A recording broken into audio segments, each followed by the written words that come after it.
Up there says 125 gets you straight to the head of the line. You don't have to be part of the alliance. You don't have to be part of the group. Wait a minute. And the biggest thing is you don't have to wait. You hop, skip, and jump right in front of everybody. 125 gets you there. You do that 3 times, and then get mashed down to the $75 rate for perpetuity. Yes! Also, there is a band review option.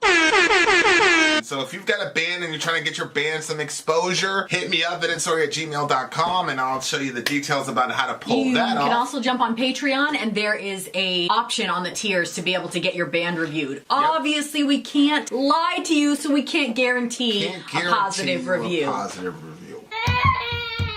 Get what you get. It's just rubbish. Rubbish. Rubbish. That's British for garbage. My favorite is a community option. $1 at the gate gets you in at Patreon. You get to join an alliance. The alliance joins their points together, and that helps determine what songs that we do. The alliances hang out on Discord. Message me on Patreon to get the link. And they do all kinds of other cool things. They do Minecraft, Dungeons and Dragons. Yeah. It's really a community within the community. Anybody can go in the village, facebook.com/VinandSory. There's 160,000+ people on the channel. What's cool about the Discord is that it offers a real opportunity for community connection, friendship, that type of thing. And it's on Discord, so if you're not a Facebook person, it's for you. You start off at $1. Right. Plus you get exclusives. Sory and I are working on a song. So the first 15 seconds of that was on Patreon. Also, at $15 tier and above, when we actually debut the video, they're going to be there live with us. There you are, dear listener. Buy our merch. Buy our merch indeed. A child shall lead them. So buy our merch. Yes, dear listener. Yes, dear listener. Yes, dear listener. We're actually a little bit late. Apologies. But we're here. Technical difficulties. Once again. Surprise, surprise. Surprise, Yeah. surprise. We've got technical difficulties. You know. Who would have thought? Who would have thought? Look, my nice chair is in the other room. You can see the peeling chair. Don't look at the chair. Okay. The name of the stream tonight is Happy New Year, bitches. Shout out to a whole bunch of bitches, apparently. Bitches. Yeah. Just as long as they're not salty bitches. Here's They can be a bitch, but don't be a salty bitch. There's the stream key, dear listener. Go ahead. Like, is there a little thingamajig? For some of the songs, we have a little bit of a write-up. For this one, I did not see one. Which alliance was this? This is not any alliances. Oh. This is a group of Discord members, fellow villagers that have banded together to create this bitchin' stream. All right, guys. Black Queen in the house. So the Haven't first seen song, you in a while. Let's do it. Hey, hi. So the first song on the list is from DJ Mike Franco. Oh, hey. DJ Mike Franco. Is he here yet? That's a good question. Damn, DJ Mike. So many reasons. Many reasons. So he, yeah. Who is this Ken? Stream comments. Rest in peace to Ken Block, whoever that is. Action sports legend, DC shoes. Damn. All right, RIP to him. I'm gonna try to keep my spirits up today. No disrespect, but I'm trying to keep my spirits up. All right. Okay, so song number 1. I'm gonna wait for 5 minutes for DJ Franco. If anybody's got Franco's number, let him know that we're here. I know we're a little bit post. So should I not be reading this yet? Schedule. This little... No, because that was him, right? He had written that specifically. Oh, I don't know. I mean, possibly. Or it might have all come from Middle. Who am I to know? Okay, so we're not starting for another couple minutes? Yeah, we'll do We'll ask us anything. Ask me anything here. Ask us a question.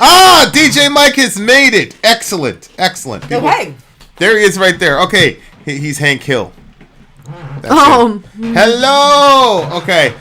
Yeah, we just didn't want to start without you, Mike. So we made everybody wait. We made everybody wait a little bit. Yep. But we couldn't do DJ Mike's song without DJ Mike. You. Yeah. Okay. All right, guys. So Boston Smokin' is the name of the song. Well, the band is Boston. The name of the song is Smokin'. This stream comments. Let's see what they have. Stream for 7 Discord members, just picking any songs they wanted the village to hear. This stream title is in jest, so don't be salty. Don't be salty about it, y'all. In other words, he was telling us not to be bitches and be complaining about that. Yeah, All right. I was a little salty. Come in here, all my shit is gone, I all my know. stuff is rearranged. Yeah, and I really thought that I had come through. I was like, everything's set up. We're gonna be good. You did. But then you the did. camera was all You smudges on the. It's all right. I mean, I don't know. You got 7 kids. Chances are something's happen. gonna slide somewhere. Especially when you got evil ass kids like ours. Good Yeah. Lord. Okay. Something wrong with them kids, I tell you. All right, guys, here we go. Boston. Let's go. And the lyrics are right up there on Trello for almost all the songs, except one of them I'm a little bit confused. Is like maybe a trailer. Shout out to all the beautiful people that included the lyrics in their song request. Please, that was all middle, I think. Yeah, that was all middle. All right, guys, here we go. Song number 1. Name of the song is Smokin'. Name of the band is Boston. Let's do this shit. Oh, right from the get-go? No build-up? Okay. Sounds like one of them, like... Yep. Yeah.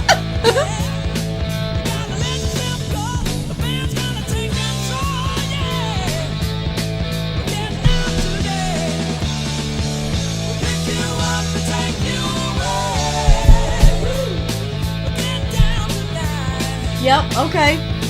Some fun.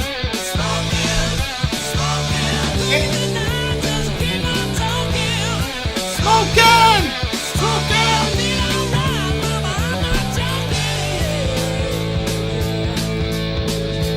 How does this happen?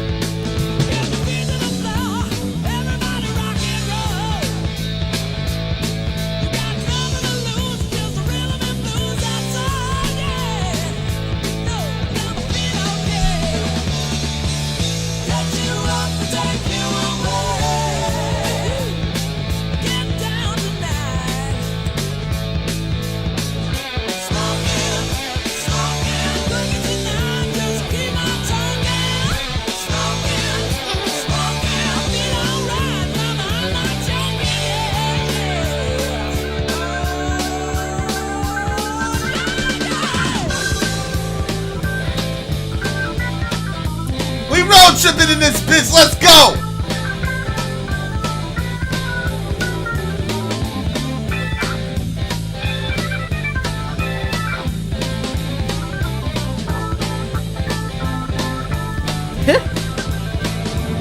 What year was this?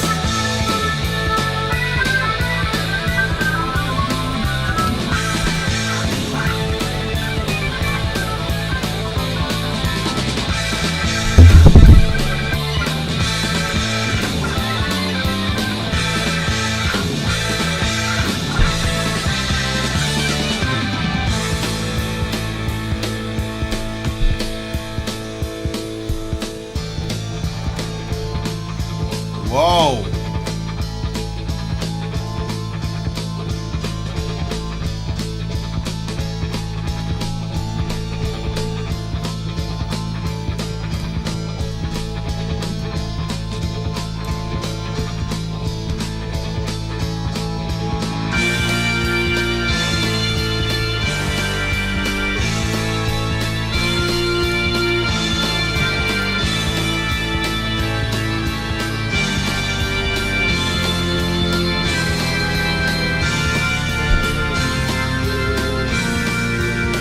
Whoa, this took a different turn.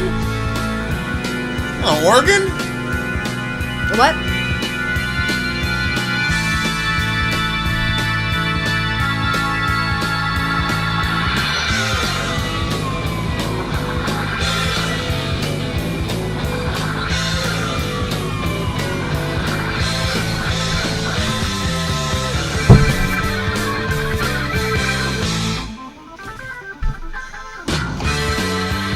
Shit, didn't play.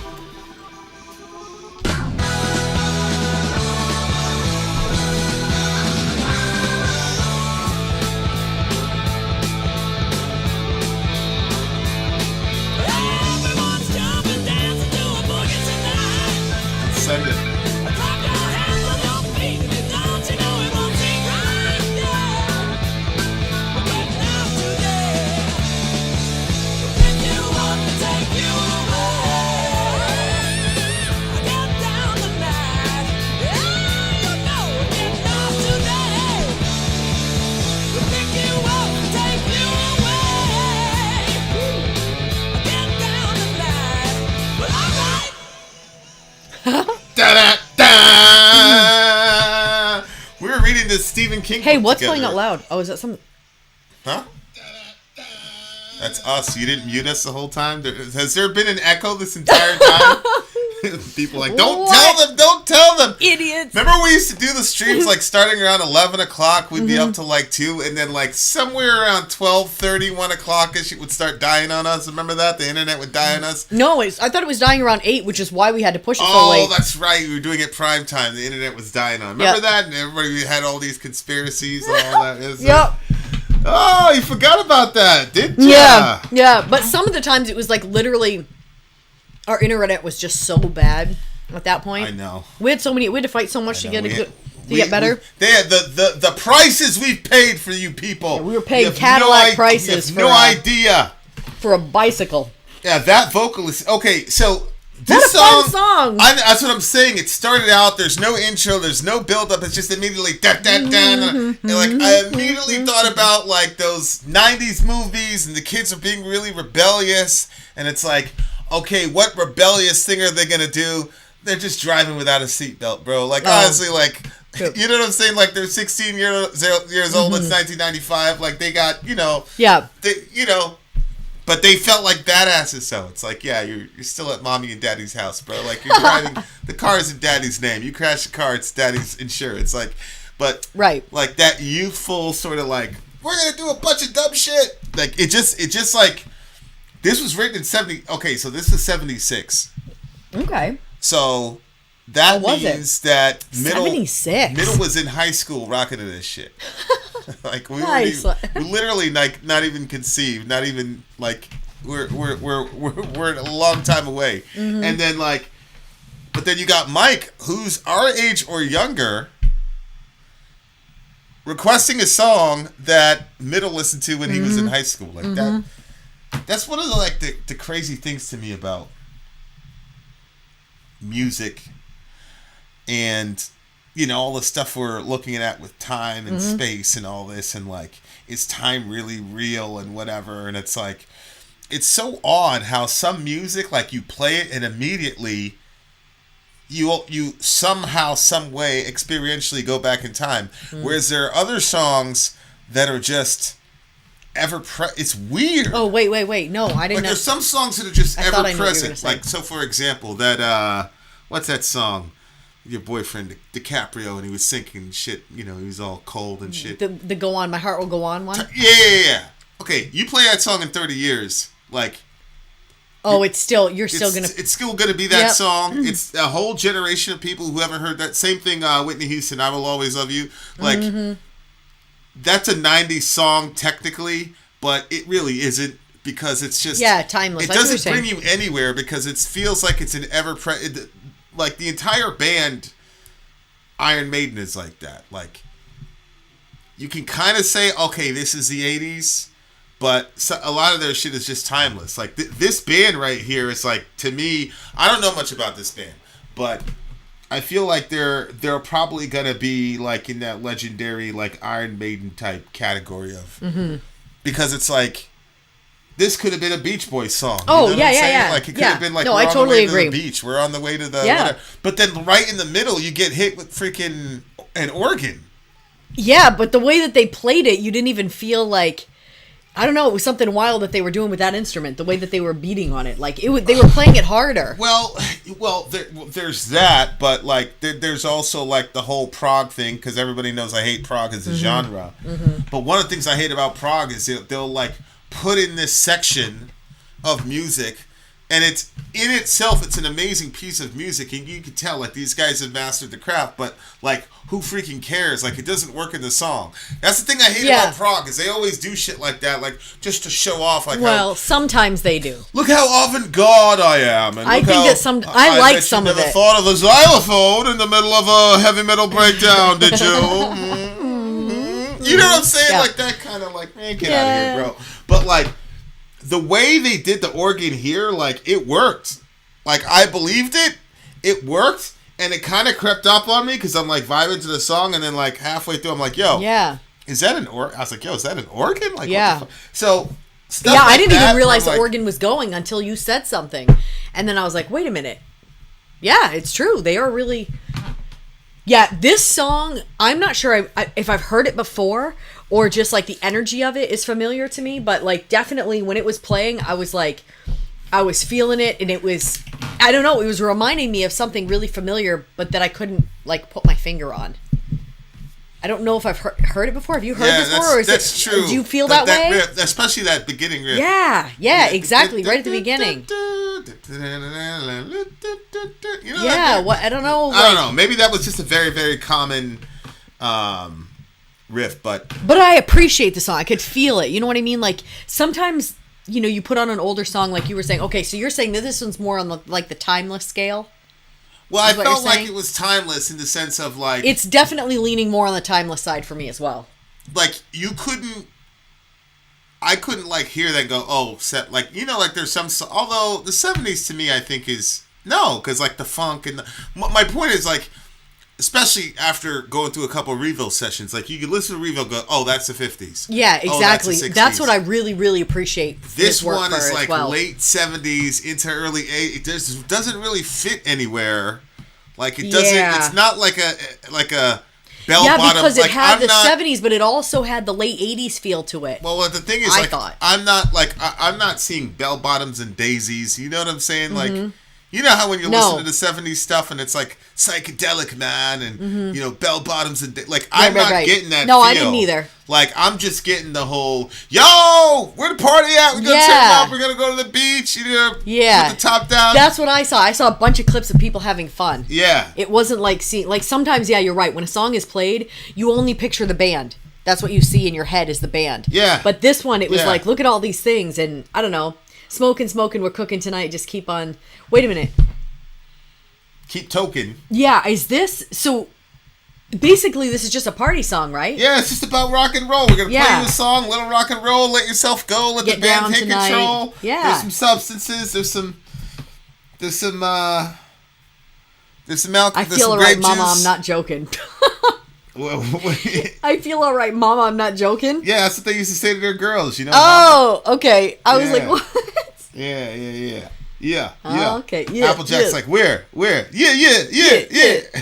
Where is it? Yeah, but like it's just about having fun. You know what I'm saying? Like nobody's. Okay, well, we can appreciate that. Is a timeless topic. People should have fun. Yeah, people should have fun. We'll pick you up and take you away. Get down tonight. Okay, that means this song came out in '76. That means that your parents are what? They came up in the '50s, then, right? My mom was born in the 60s. Let's say if you're a teenager by 76, that means your parents were probably born in like the 30s, right? Oh, you have to have been. Yeah. Right? So your parents were born in the 30s, so when they were badasses, they were listening to like the jukebox, I'm going to buy you a milkshake. You said in the 30s? They had a jukebox in the 30s? No, I'm just saying when they became teenagers, they were listening to like jukebox shit, I'm going to buy you a milkshake. And now their kids are listening to, yo, we gonna get high. You know what I'm saying? Like it just, that's what I'm talking about, like the generation gap, bro, is like crazy. You know what I'm saying? Because now it's kind of works backwards. Now, like I'm seeing our generation of parents, like we would never let our kids do what we were doing when we were at that age. Much less, I mean, there's nothing our kids could even do to one up the shit that I was doing in high school. Like it's like literally impossible. But like, oh my gosh, you know what I'm saying? It's just interesting, like how time. Maybe that's what makes you more of a relaxed parent. Oh, 100%. It's because you're like, well, they're never gonna do what I did. I'm like, what are they gonna do that I did? They're never gonna get. I have both thoughts. I'm like, wait a minute. What if they do this? What if they do that? But then there's the other side of me that's like, what if they do something I hadn't thought of yet? See, that's the problem with like rock and roll. And just the whole culture of like any subculture that tells young people, man, just do that shit, bro. It's terrible because like on the one hand it's fun, but on the other hand, the destruction. Can you pass me that water? The teenage time in America is such a time that has so much potential for destruction, and young people still don't get the concept of like this one thing that you do can end up completely altering your life or ending your, like we just had a situation recently. You know what I'm saying? Like where people were like 3 seconds away from like real bad shit happening. Like really bad shit happening. So it's just like So you're in that weird space as a teenager where it's like, yeah, let's have fun, let's take risks, but I'm still gonna go home to mommy and daddy, and then you get this like young rock band that's like, man, fuck all that shit. We're the party at, man, don't worry about that. We ain't a little bag. Go ahead, young fella. You know what I'm saying? Yeah. And then now, Shorty's pregnant or, whatever. It's just pretty crazy. Pretty crazy. I really, really like this song. I like this song. And it wasn't really pretentious either. It's like, yo, this is rock and roll. We're gonna have some fun and some sex, some drugs, some music. Right. Yeah. We're in good shape. You're in good shape. Just be happy. Mm-hmm. In and out like a Boy Scout. Yep. I really, really enjoyed it. And you got to get an extra 0.5 just due to the freaking, what do you call it? The organ. The organ. Yeah. The unpretentious organ. Yes. Listen close. Hear me. Hear me, prog rockers. Hear me. All right, what did you give it? This is a 9.7. That's a good one. I'm not going to give it a 9.7. You can't give it a 9.7. I'm going to give this solid one a 90. Oh, a 9 even. Okay. Yeah, I'm doing what Middle Earth always does. Middle Earth always does like the full percent. I'm going to try to do that. Okay. All right, dear listener, we are coming right back at you with another moment of metal madness. That's alliteration. Another moment of metal madness. You wish you could do things like that. I wish you could do things like that. But I couldn't. So I married talents. someone who could. So I still look like I'm doing it. Vit out! I'm on the team. Sorry, out. Gone! You're the worst. Holy smokes. I'm Vin. I'm sorry. If you would like to get your song reviewed, dear listener, there's the Filthy Capitalist option. As Sorry says, 125 gets you straight to the head of the line. You don't have to be a part of the alliance. You don't have to be part of the group. Wait a minute. And the biggest thing is you don't have to wait. You hop, skip, and jump right in front of everybody. 125 gets you there. You do that 3 times, and you get mashed down to the $75 rate for perpetuity. Yes! Also, there is a band review option. So if you've got a band and you're trying to get your band some exposure, hit me up at itsorry@gmail.com, and I'll show you the details about how to pull that off. You can also jump on Patreon, and there is a option on the tiers to be able to get your band reviewed. Obviously, we can't lie to you, so we can't guarantee a positive review.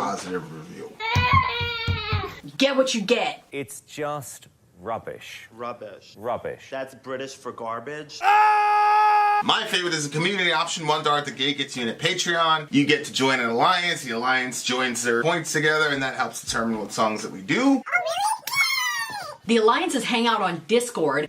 Message me on Patreon to get the link. And they do all kinds of other cool things. They do Minecraft, Dungeons and Dragons. Yeah. It's really a community within the community. Anybody can go in the village. Facebook.com/VinandSorry. There's 160,000+ people on the channel. What's cool about the Discord is that it offers a real opportunity for community connection, friendship, that type of thing. And it's on Discord, so if you're not a Facebook person, it's for you. You start off at $1. Right. Plus you get exclusives. Sorry and I are working on a song. So the first 15 seconds of that was on Patreon. Also, at $15 tier and above, when we actually debut the video, they're going to be there live with us. There you are, dear listener. Buy merch. Buy merch indeed. A child shall lead them. To buy our merch. Yes, dear listener. Yes, dear listener. Yes, dear listener. A child shall lead them. That's where we're that's the direction we're headed in.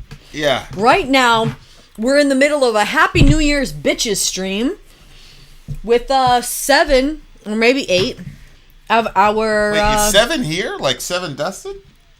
Well, I usually get a text. Yeah, well, it's 'cause they I usually had, get a text for the homie. They had a problem. Who? Their pipes broke.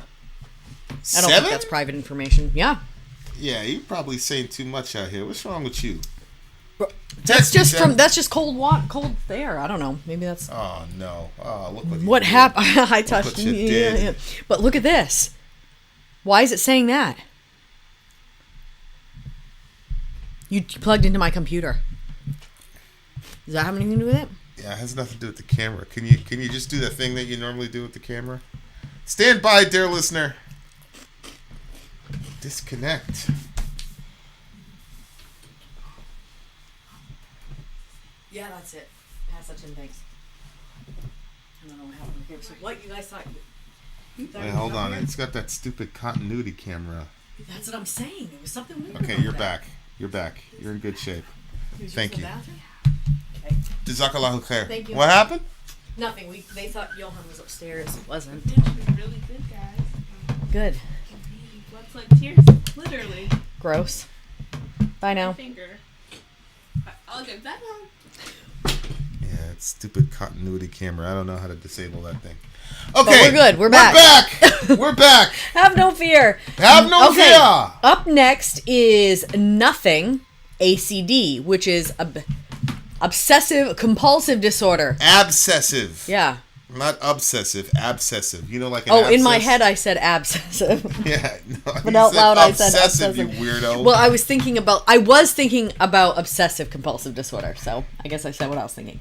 All right. Yeah, So yeah. this song, Yeah. This song is, I believe, you know what? I'm not going to announce who it is because I'm not completely sure. Whoever's song this is, let us know in the comment section and we'll announce you by putting it up on the screen. Yes. Let's do this song. They have the lyrics for us up on Trello, so... They do. Yeah. All right, here we go, guys. What's the name of the song? The name of the song is ACD. Nothing. ACD. Obsessive compulsive disorder. Let's do this. Obsessive. I said obsessive. I know.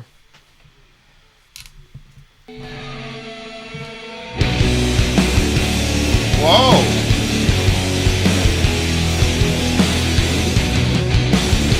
Okay.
was obsessive compulsive disorder. All right. That was a little sad. That was a sad one.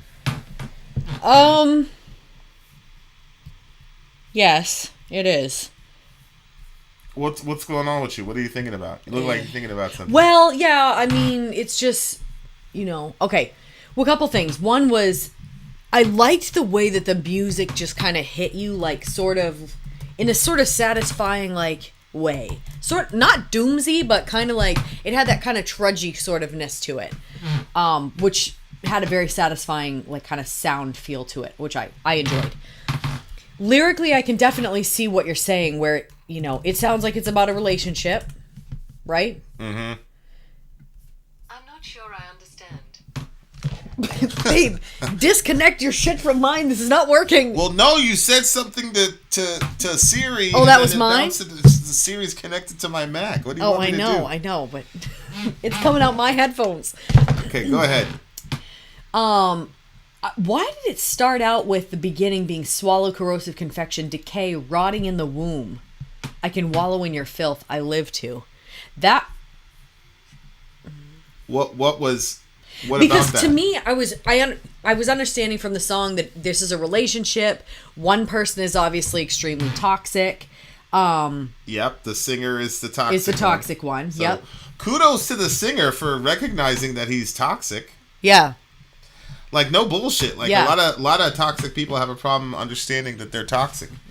So, like, Yep. that's really funny. Is like I see all these. That takes I don't know honest when self-reflection. I don't know when the term toxic even came about, but when it started coming about and everybody was recognizing toxic people, I was like, I wonder who's the first person that's going to say, like, I am a toxic person. You know what I'm saying? Like, for most of my family life, like, I was definitely the toxic person in the family. Like, there were other people that were toxic in the family that I was reacting to, like, for sure. But I was definitely the toxic one in the family. Like, and when you get to that moment of clarity where you're like, yo. Yeah.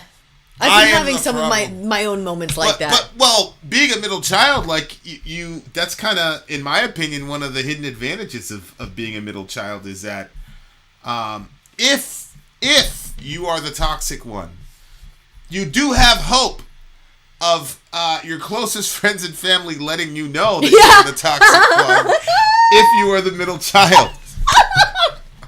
Yes, that is true. I do believe that that's look true. of That's exasperation, that look of disappointed knowing. Oh, yes. She goes again. Let me guess. It was Vincent. This has something to do with sorry, doesn't it? And wrongness.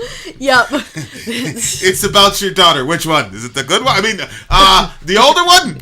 We have some bad news. Yeah. It's about your daughter. They know exactly which one it is. Yeah. Toxic Crusaders.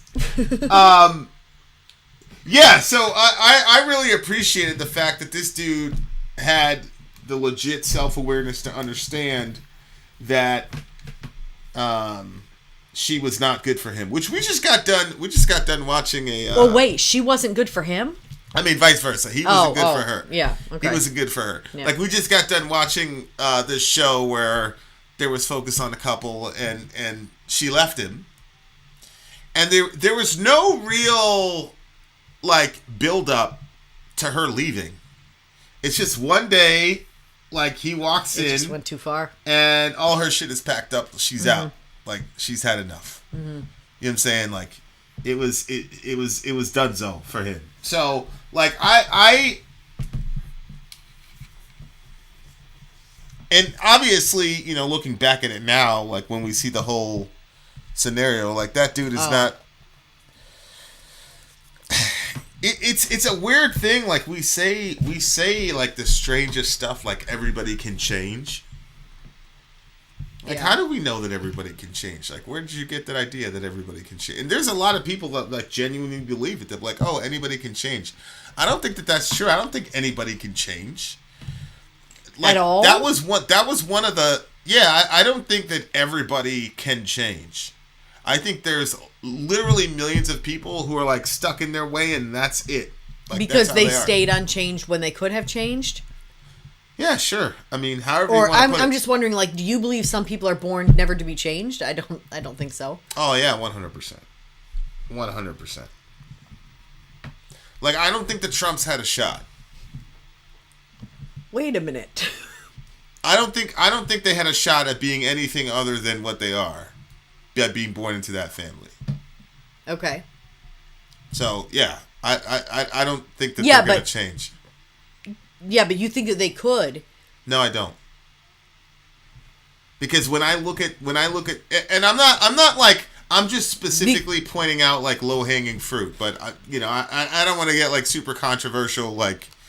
Well, people no, there's a born in point you're certain trying to get to. situations, but no, like if you're born a Trump, like the chances of you being an environmentally, socially conscious individual is extremely low, and the idea that they would be able to self-diagnose and say, yeah, we're a major problem in America, we're enigmatic of what's majorly wrong with America, not necessarily their dad, but the class structure and all the little perks that you get when you start walking into money, that we start going, well, wait a second, hold on. wait a second. Yeah. You know, when you start getting a little money and you get a little access, you start see. So it's highly unlikely that they're going to be like massively socially conscious people. I don't think that's ever going to change. I think, it's like Schitt's Creek. Uh-huh. Like that mentality that they have, that's not going to change. She's not changing. Yeah, I guess I don't understand. Like, well, no, I guess I do. I was going to say, like, you're a Christian, so you believe that God can change somebody. Well, yeah, but that's like saying, like, if I had to say, like, look, if you have a car accident and a rod goes through your heart and your brain, you're dead. You're dead. You're dead. You're going to die. Now, obviously, as a Christian, there's always the, but God can miraculously heal you. Fine. Wow, it's that crazy to you?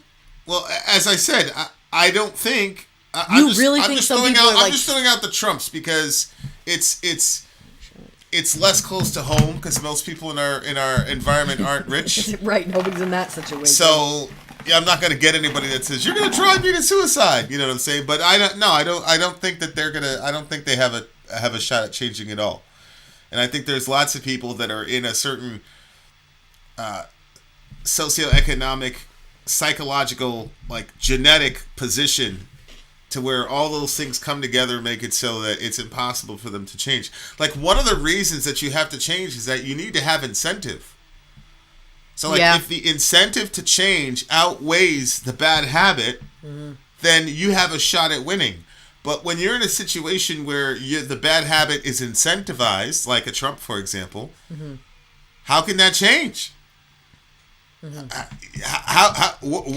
is the impetus? Yeah, I mean, where's the impetus coming from? Well, that's the thing, because, I think that before the change, I think a lot of issues that people have are rooted in selfishness.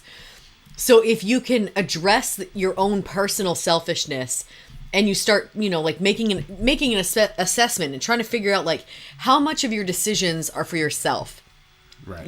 And then you start realizing that, like, your entire life is about you. And you don't really think about other people, and you don't make, you start realizing you're selfish. If you start realizing you're a selfish person, then you have to assume that every decision that you're making around you is based out of that selfishness. So if you can attack that, then you can see the other issues. Yeah. I mean, seeing an issue is one thing, but having the incentive to want to change is the other thing. Well, if you're not selfish and you actually care for other people. If you're a lion and like you've been chomping on a steady diet of gazelles for whatever, it's not like the lion's going to like look around and go, those gazelles don't stand a chance. Like, he's a fucking... So that's my point. Like, you're in a relationship, like, this is like... I beat around the bush. Like, I've never come out and said this, but here we are. But, like, I've seen a lot of women, like, end up in really bad, abusive situations because of that. This idea that people can change. So, like, I've seen girls eat a lot of shit, because they have this idea that anybody can change. And then if you're an abusive person... You're going to use that to your advantage because you know that she has that desire, and so you could sort of excrete moments of humanity, and so it's like because she's going to look at that as a reason. I mean, that's what happened to me for in about 15 years of my life. Although with that person, I honestly do not believe that she was purposely doing that. I just think it was a cyclical, type of... I don't think she was doing that on purpose. I still think that she was making decisions on the side that had that effect. But Dudes absolutely know that psychology. They absolutely know that, and they absolutely know the whole psychology of changing and things of that nature. And that's one of the things that was so fascinating about that show, was that she broke up with him. She divorced him because she knew he wasn't going to change. Yeah. And like that's She'd one of the seen it things over that's and over, fascinating about like that show is like the cliche, like they destroy the cliche, like the guy who does the horrible thing, but it destroys his family, but you kind of feel bad for him because he did it for his family. And then, one of the characters has that moment where he goes, I did it for myself. Yeah. Like that was an amazing moment. Yes, and then agree. the moment where like she looks at the guy and says, I'm leaving you. And there wasn't a fight, there wasn't anything. Like she had made the decision and she stuck by it. Mm-hmm. That I thought was so good. That messaging, I was like, damn, that's like real world. That's why it's Breaking Bad and Better Call Saul is what we're referring to. I hope we don't destroy anybody's viewing pleasure. But my point is like there are times when you're with a person. What's up, Daryl McLeod? You're with a person and they're not gonna change, and like you gotta understand that sometimes in relationships. Oh, like, I see there's what you're some saying. people No, I that, totally like, agree. they're not going to change. And like, if you look at this song, he's owning it to a degree. You know what I'm saying? Like, cause he's saying, yeah, this is my bad, yada yada yada. I'm a bad guy, blah blah blah blah. But in real life, if he wanted to rescue her from the cancer that is him, he could just get away from her. Mm-hmm. You know what I'm saying? Like, obviously, there's an undercurrent of, that's kind of what happened in a previous relationship I was in, and the one that you were... I don't think mine was toxic necessarily. Yeah, well, you were the toxic one in that relationship. You know what I'm saying? Yeah. So, yeah, that's true. He wasn't. Right. Here we are again. Will someone find a cure? Because you know me, and I know I'm not well. I always knew I'd eventually hurt you. So that's really interesting because on the one hand, you have a person saying, "Hey, I'm the problem," but on the other hand, it's like, well, if you knew you're going to hurt her, why didn't you do anything to stop yourself from hurting her? Yeah, but I think that if you really feel bad about it, then why didn't you stop doing the thing that was hurting her? I think that to get that toxic, selfishness is a big major part of that. And so if you're that selfish, why are you going to care that much? Like that you're the one that caused that. Well, that's my point. My point is... You're going to care more about yourself. You don't want to be alone. Yeah, exactly. So you want the person to stay because you don't want to be alone. Exactly. Because you're that selfish. You're destroying them, but you don't care. Not necessarily you don't care that you're destroying them. You don't want to destroy them, but if that's what has to happen so that way you can satisfy the comfort of their presence, you know what I'm saying? Then people are willing to do it. It's cold, it's dark, but that is what happens. They will see that they're destroying somebody and just keep... Oh yeah, no, I agree with that, and that's what I'm saying. Like you got to look at that data and see when you're being manipulated. Because he said, "Oh, I always knew I'd hurt you," blah blah blah, and it sounds very like sentimental.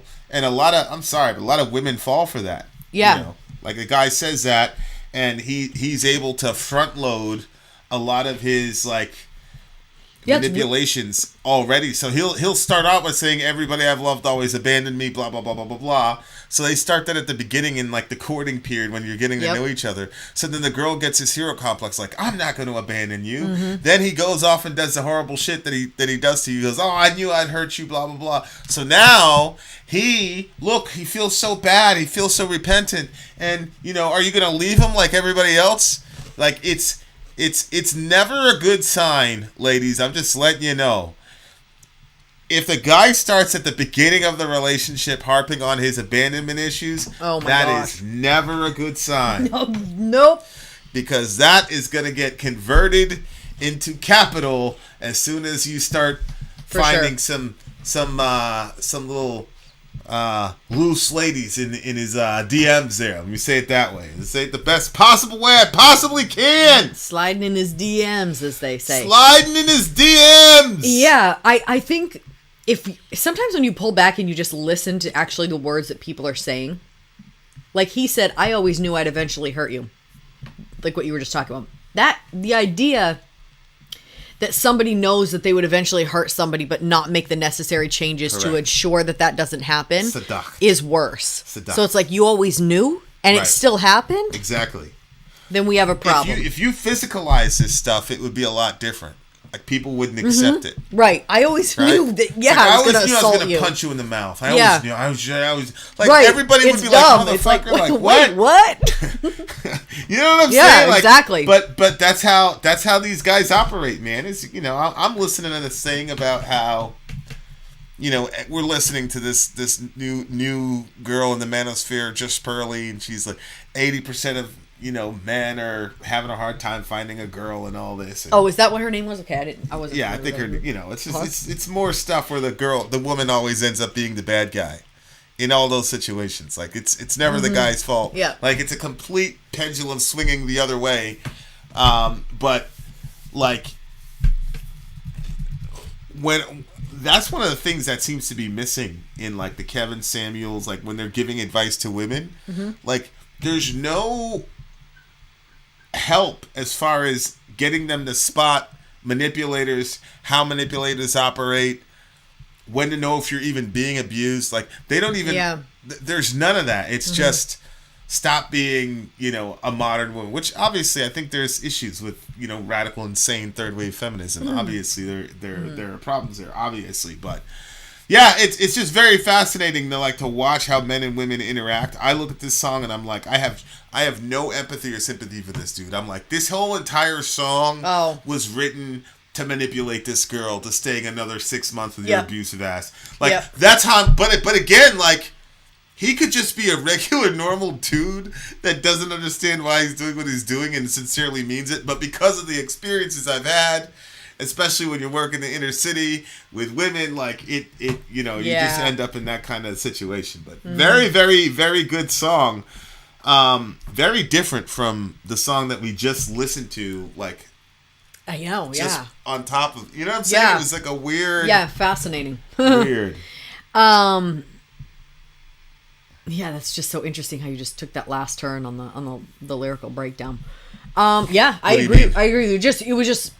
What do you mean the last? What term? You just said about like if this was really his song and he really means this, like that this is a really big problem. You know what I mean? Like that this song itself could be like this massive manipulative tactic. Oh, yeah. Like you know, 100%. Like whoa, wait. 100%. But anyway, but like you said, he could be that he wrote this, but is not necessarily like this, or maybe he let him. Who knows? Anyway, I thought that the song felt a little.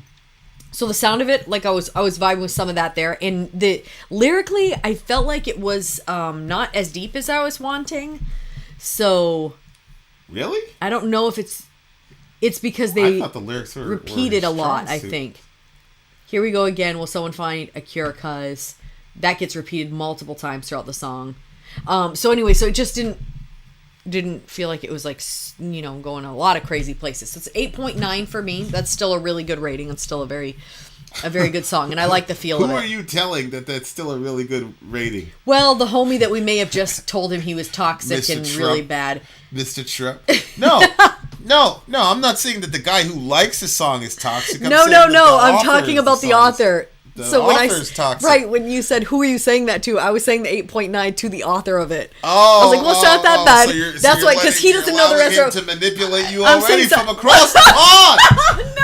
No, I feel bad for him. He put all his art out there. All right. Oh, yeah, he put his whole heart out there. His art. A 7.8. His heart, she said. No, I said art. Heart. But it does seem like you're toxic. Okay, what are you saying? I gave it a 7.8. 7.8? 7.8. I'm sorry, I have to adjust my score. No, Don, we haven't listened to I have to adjust my score because... Why do you have to adjust your score? You don't need to adjust your score. No, I do. You can actually stay with the score you're on, actually. No, I really need to make an adjustment. I'm going to go with an 8.2. I need to make that adjustment. Well, there you are! It need to happen. Yeah, actually didn't need to happen. It did. No, it really did. Could have just went along the way that it normally did. It really did. Rakufi's back from Costa Rica. 8.2, 8.5. I'll be emailing you soon about that review. We will be waiting here. 8.5. 8.5. The night has just begun, dear listeners. Sit down. Grab a cold one. Enjoy your life. Vin here. Sorry here. Friends here. Oh no, we do. We have a couple little homies. Yeah, we got Booby. We have Booby, and this one is unnamed because I'm waiting for Vinny to name it. Because Franco I always in come the up with house. terrible names. Or you guys could name him. Or you could name the anteater. We don't know what to call him. He's a anteater. The next one is OSC's Tripping Song. He sent you the email you requested. Sorry. No, the next one is Neptunian. There is an email. Yes, I know. From OSC Tripping. Yes, I speak English as well. Okay. And I already responded to one of his emails. It appears there's another one. Did you get the most recent one? That's why I'm Look, clicking OSC 7 song number 3. There you go. Yeah. Okay. Thank you, Middle. Thank you very much. Where would we be without Middle? What? Commercial. Something got changed?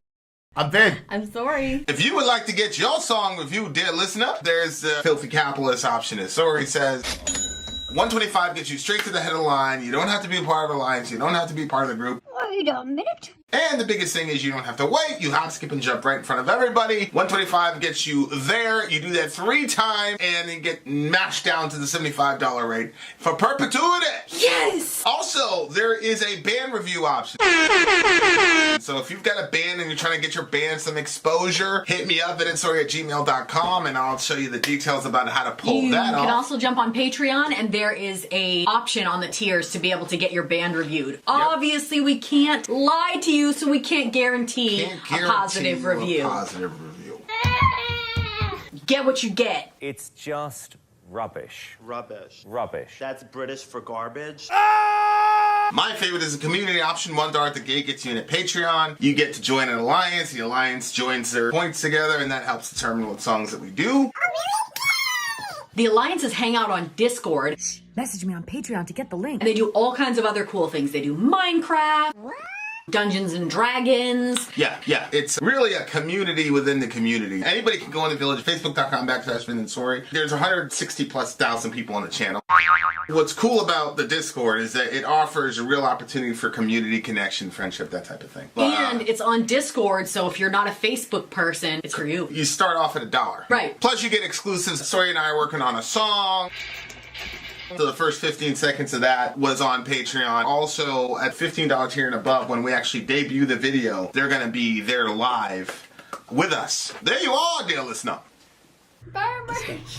Buy merch indeed. A child shall lead them. To buy our merch. Yes, to buy our merch. Yes, dear listener. Yes, dear listener. Yes, dear listener. Some of you are getting merch sent to you on the way. Yes.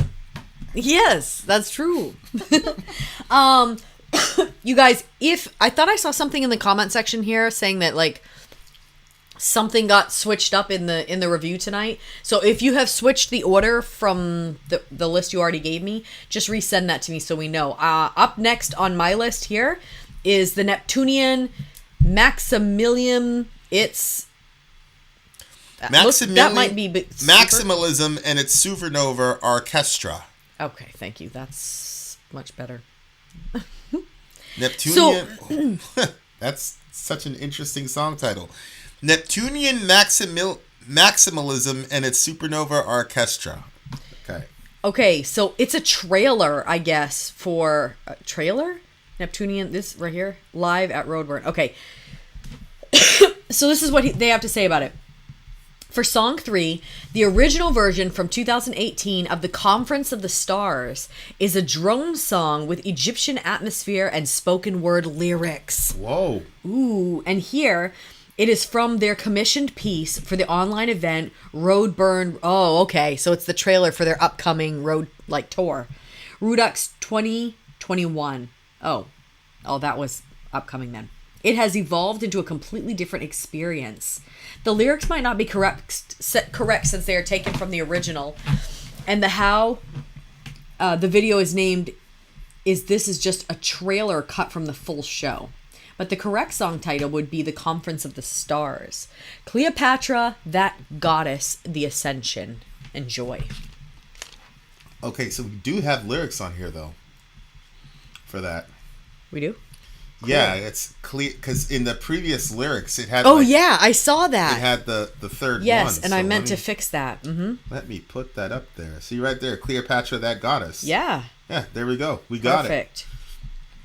it. We have the lyrics, dear listener. Oh, Vin yeah. and Sorry always find a way. Yeah.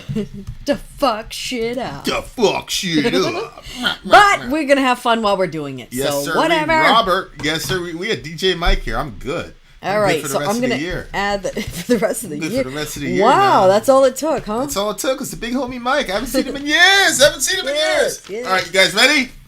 Okay, let's check this out. Neptune So make sure you make sure maximalism. Huh? don't make that thing big and us small. If you can help, if you don't mind, because I want to fix what their problem the people complained about.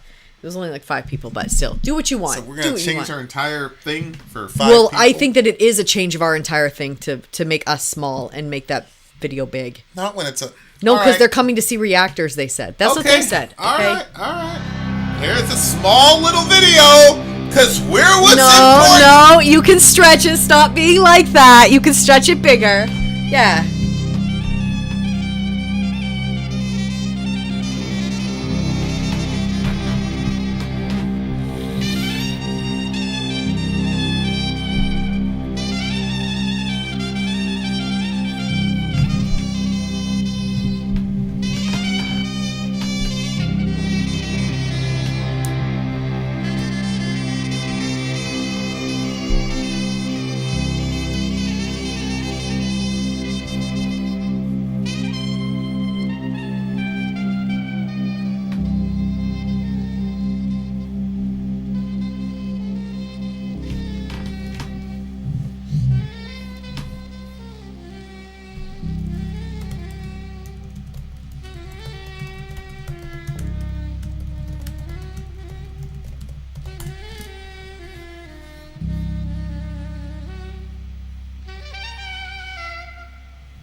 Holy shit!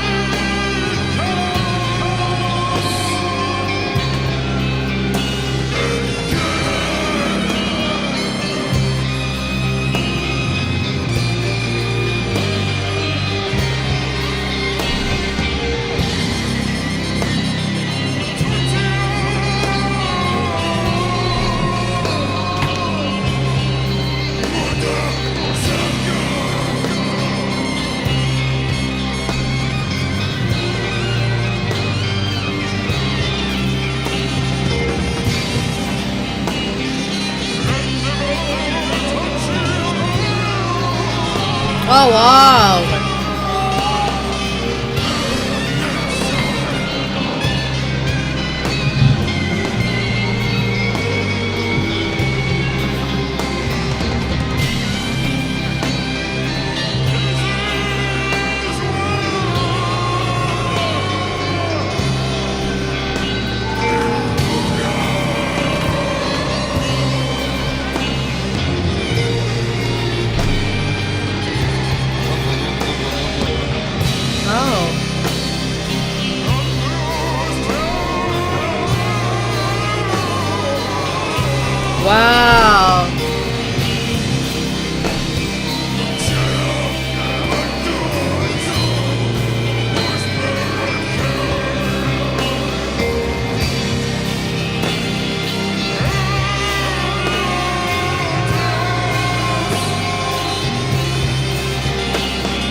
bro.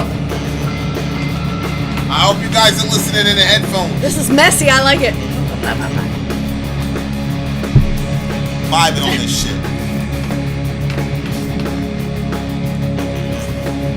I feel tough for some reason. Huh? I feel tough. Badass. That hurts. And I feel free.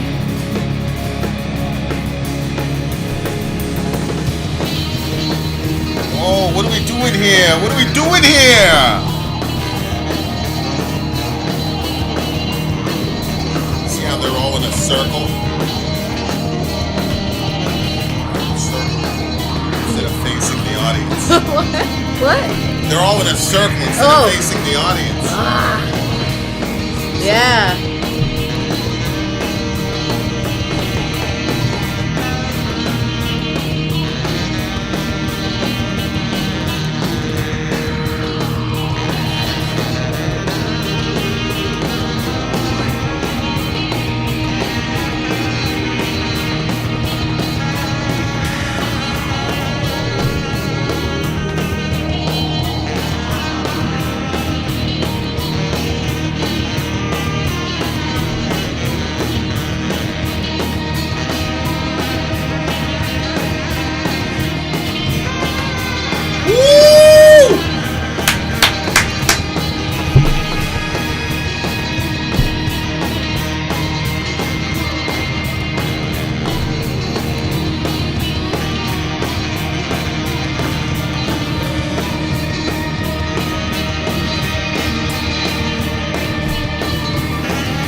Okay, look at them looking at each other.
Together!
I am so glad that we didn't get blocked either. We made it. Yeah. We made it all the way through, dear listener. True. All right, that was Neptunian Maximalism. Is the name of this the band. Yeah. What an interesting style of music. Everybody knows I hate prog, but this is. I mean, can you even say that this is prog, guys? I mean, this thing is a thing on its own, right? We've never heard a band. We have never heard a band do what these people just did. So, I mean, I guess if you want to put a label on something, you can call it prog. But I mean, was it though? The type of noise that guy was making. Yeah. It was so like there are some noises that just kind of seem native to like, I don't know how to say it except other than saying there are some sounds that we don't make when we talk to each other, like that noise, but that maybe is a sound that should be part of our vocabulary. Maybe there should be a word that communicates that, but I don't think that there's a word that could because words are just, they're vibrations, but like they communicate something. And I don't know if there's a word or a vibration that could communicate what he communicated when he was making that noise. Yeah, I think that's a very good way to put it. Is that you're taking invisible concepts. I was just talking to this dude. Shout out to all my atheist friends. He's like, give me an example of something that exists that's invisible. And I said, what you just said. Words. Right. They exist, but they're not visible. Yeah. And it's because we're using that to communicate a lot of invisible shit. I love you. Like, where you're going to put I love you, can't put that in a lab, my guy. So, like, when you think about what music is versus what we call language, like I've said, like, for years, like, music is kind of like a language. Yeah. But if you really break it down, like you said, it's just vibrations.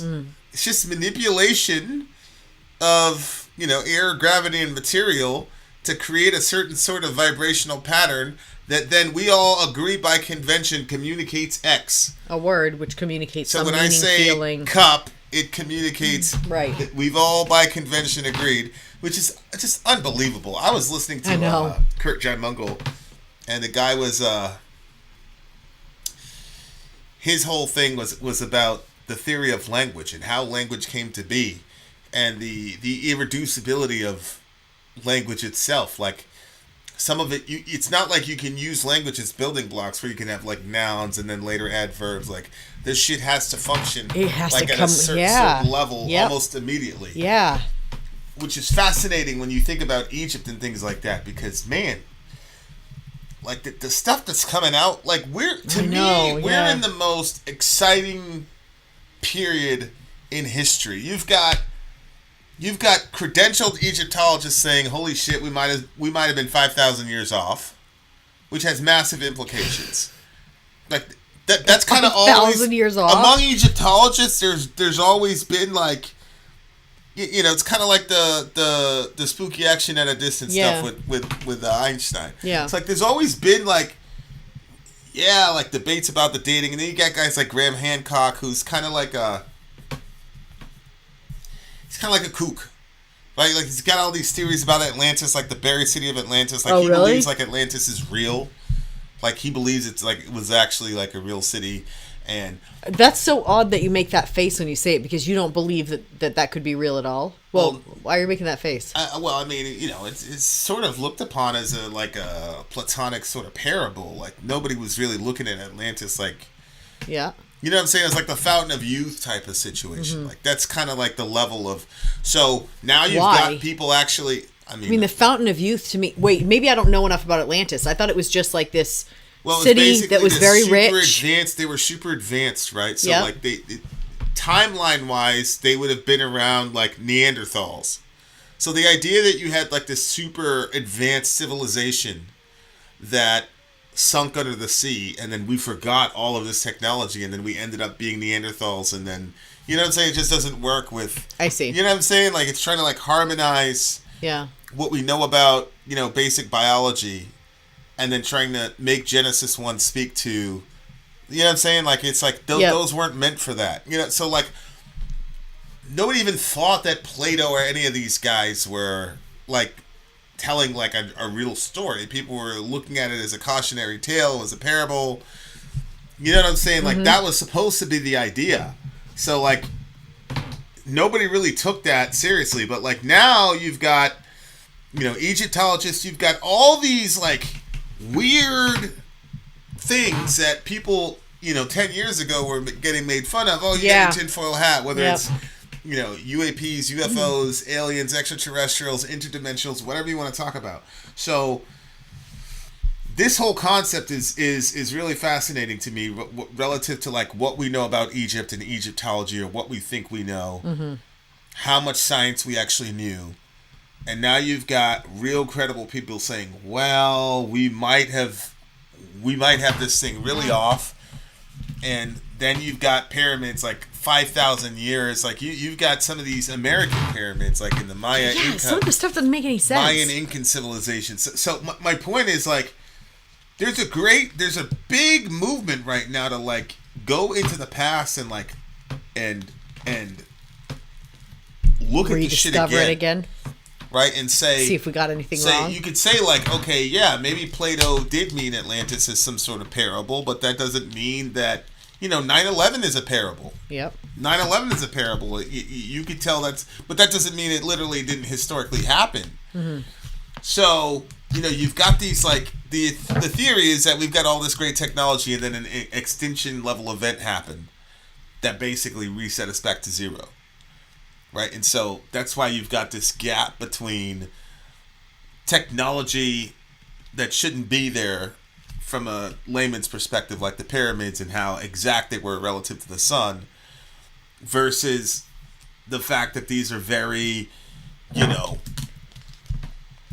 ancient people that were extremely simple people. How did they even get the mindset to? So one of the ways to account for that major gap is to say, well, we had previous technology and shit back then, and then an extinction level event happened, it got lost, and so we reset, and so, we branched off from the Neanderthals, and, repeat process. So it's a lot of. And what do you think? Like, I don't know. If you were to prop it in there, let's say you had to throw it somewhere in there in the Bible timeline. I think biblically it's easy to get there because, you have the flood as an extinction level event.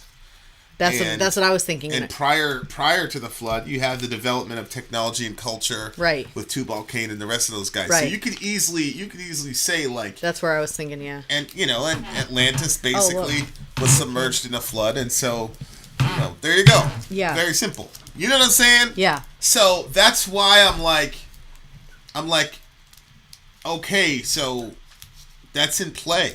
Like, it's not totally, it's not a totally crazy idea, is what I'm saying. Mm-hmm. See what I'm saying? Yeah.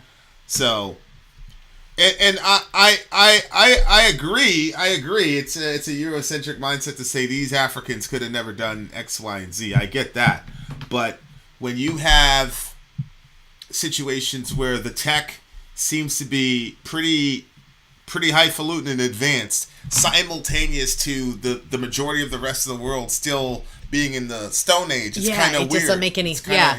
And even if you say, oh, there was an ancient, the Egyptian civilization is actually 5,000 years older than we thought, well, you're still crediting the Egyptians with it, right? Like, you're still saying that the Egyptians are the ones that came up with it. But yeah, I mean, it's a fascinating idea. So he's specifically talking about homegirl here.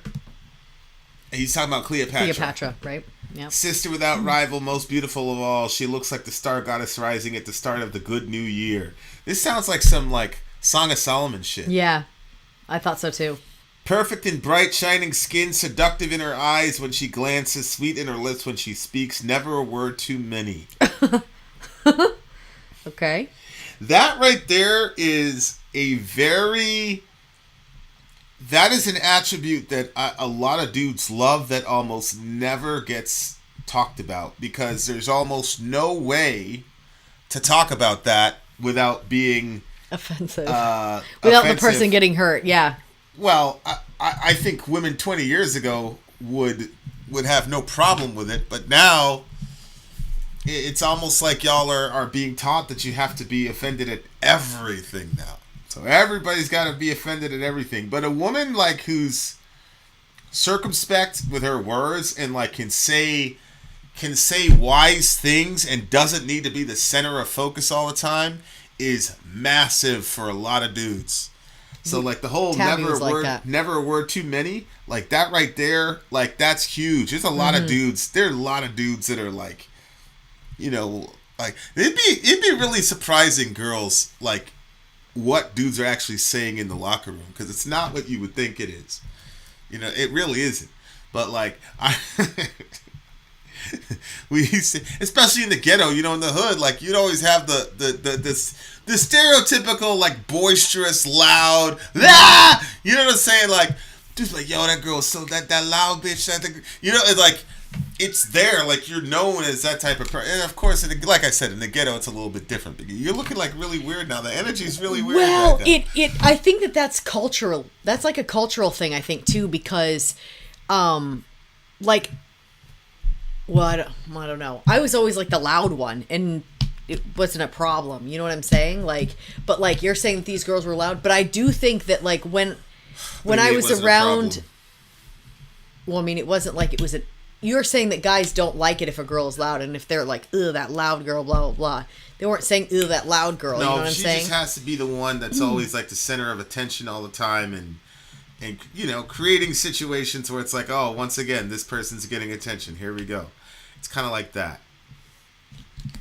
But go ahead. Well, I don't know. I was like kind of like, if you asked my sister, I was always like that loud person, drawing attention, always trying to tell some story. Yeah. Stuff like that. So, I mean, yeah, that's a side issue. It doesn't really. Are you taking your experience? You're saying, no, you were asking me what I was thinking. No, shit. no, because I don't think that's like a normal experience. I'm just saying that. Oh, I see. I do think that depending on where you're coming from, well, maybe I'm wrong. I don't know. I mean, I know that like. If a girl is from Maine and she's loud, and a girl is from New York and she's loud, that is two entirely different decibels. Yeah, that's not the same thing. So, you know what I'm saying? Like, I'm not really sure where that line. I have only known one person that didn't say too many words and got right to the issue. As a female? Yeah. Tabby. Tabby was she was really like that. Like, like the. I don't think I've ever met anybody that was closer to that. Yeah, she was. She was. Mm-hmm. She was. Yeah, and yeah, that kind of like that's a high value for a lot of dudes. And yeah, you're right though. It doesn't get talked about. Yeah. Like you'll hear like about nagging, but you won't hear like. No way. It's impossible for dudes to bring it up now. It's just impossible. If we had certain people while this was happening, it'd be a bloodbath right now. You know that. Mm-hmm. Be cutthroats all over the place, but like that's a stop the bleeding. But see, that's one of the reasons why this manosphere stuff blows up, is because now what happens is like dudes can't say certain things. They can't say it anymore. Mm-hmm. So now it's like, yeah, we got them to not say those things that we don't like. It's like, yeah, they all coagulated in one area on the internet now. So now they get a bunch of people together in a nice big, you know, misogynist echo chamber and say, you women need to be quiet and blah, blah, blah, blah, blah. So it's like people don't understand, like when we don't communicate and you don't let people tell you their honest truth, then it doesn't solve anything. Oh, yeah, okay. Now all these dudes are going into the manosphere to complain about loud women. Go a little bit further. What do you mean by loud women? Like, what are you talking about? Are you...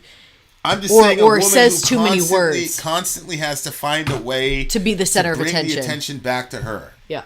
So, right here, when she speaks, never a word too many. It's like she is so confident within herself. She doesn't need to be the center of attention. So when she speaks, the only thing that comes out is meaning. It's like if you consume food, like your body takes nutrients and excretes waste, right? So like. If it's kind of a crazy analogy, but like the way that this woman talks, like there's never any waste. Mm-hmm. Like it's just pure nutrients. And if she's not going to do that, she's not going to talk. That is such a high value with dudes. And I'll tell you, that value is a value that increases with age because your life gets more and more complex. Oh, yeah.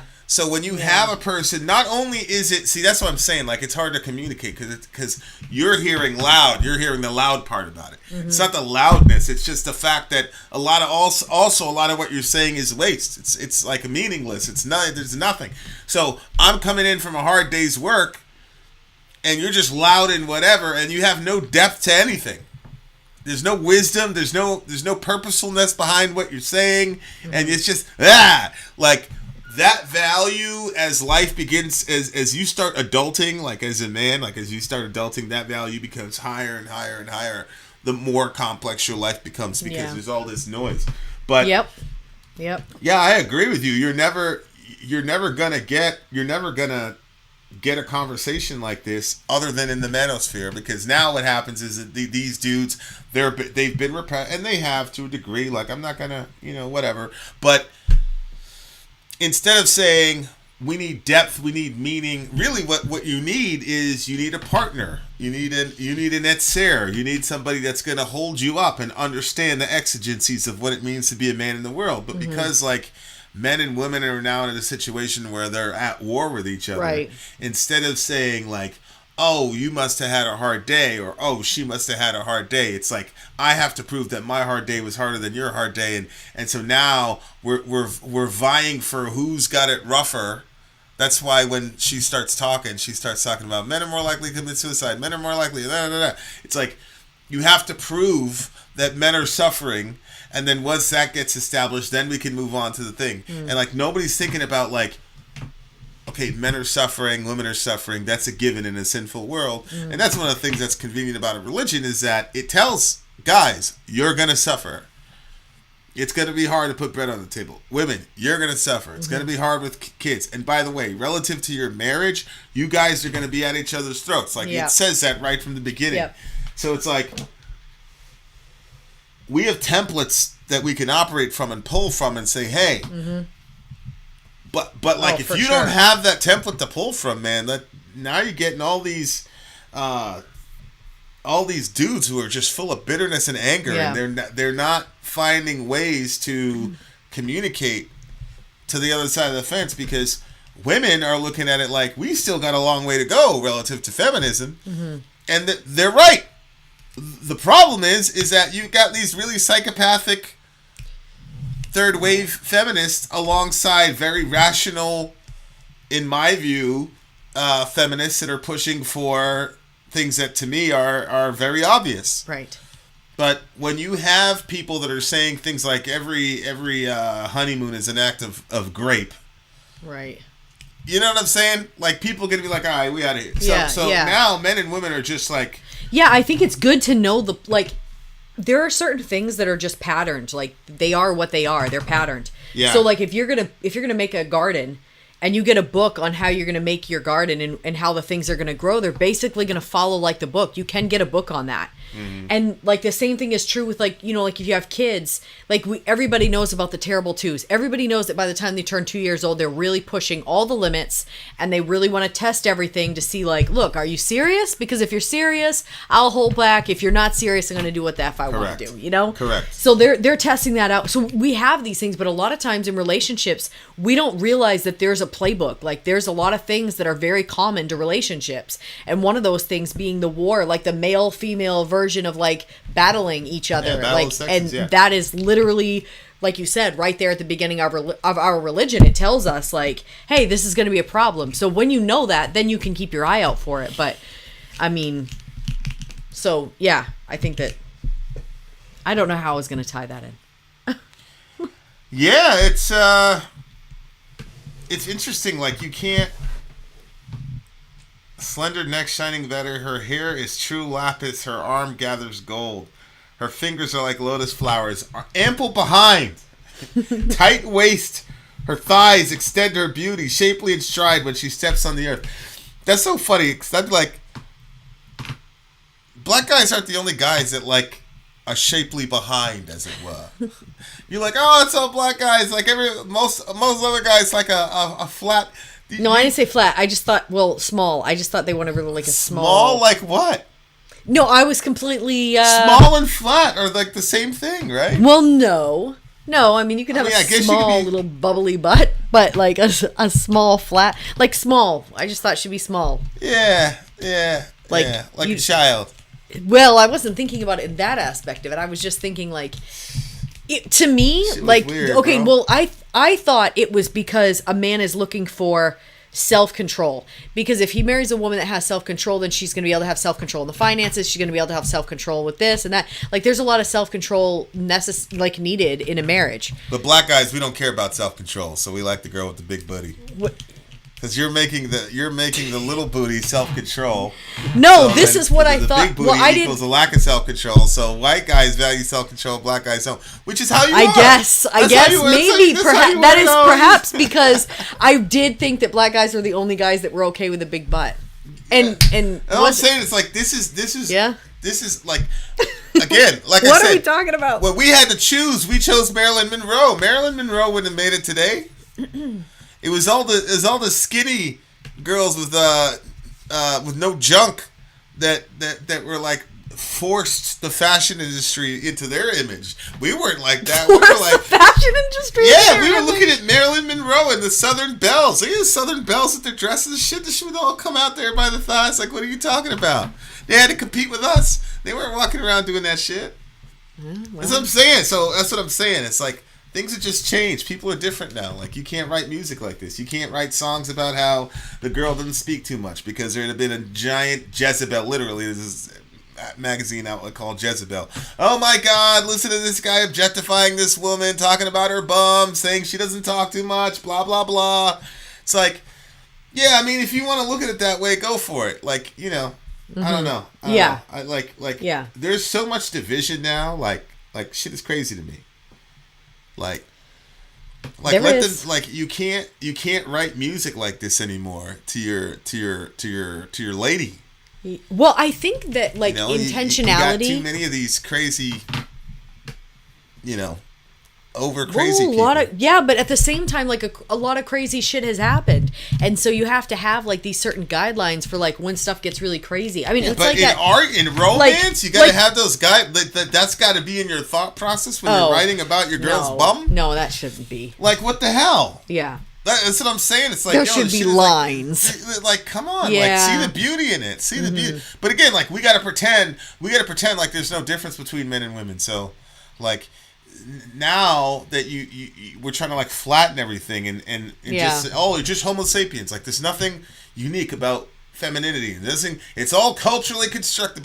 So now you can't celebrate those things. Like it's just not appropriate for a woman to be like, look at how nice and shapely my man's ass is. Like, no dude is like, did you hear what my girl said about me? She wrote a song about my bum. Like, we're just not into it. I hear what you're saying, but there are other aspects of our anatomy that we would appreciate. But if like I wrote you a song and I'm like, yeah, your arms are so sinewy and muscular, babe. Right. Like, no. Yeah. I'm a man. So it's sexy for me to be strong because one of my roles is a protector. It's nice for you to have nice shapely hips and things like that because that communicates you can bear children. Sorry! There it is! You can call it religion, you can call it evolutionary biology. It is what it is. There are differences between us. And so when a dude... You heard it here first, folks. But see, that's the crazy thing about like what we're losing. It's like those opposites, those complementary parts is like that's what you celebrate. Like that's what's being missed in this whole thing. Like I'm not dumb. There is absolutely a battle of the sexes, and a lot of it is just based around power and control on both sides. So like I know that's there. It exists. I'm married. But at the same time, it's like there are differences between inherent differences, immutable differences between men and women. Yeah. And that is fucking amazing. That's right. Great. Does it have implications? Absolutely. But and we have to deal with those philosophically, but at the same time, like when a dude is stuck on a girl and he causes a girl to write, she causes him to write, like it's amazing. Especially like that's the other thing too that like a lot of women don't understand about men is how men interpret sexuality, especially the sexuality when it's you and your girl and you're in a relationship. So, like, a lot of people, like, you can be extremely cynical and say, oh, he's objectifying her, blah, blah, blah, blah, blah, blah, blah.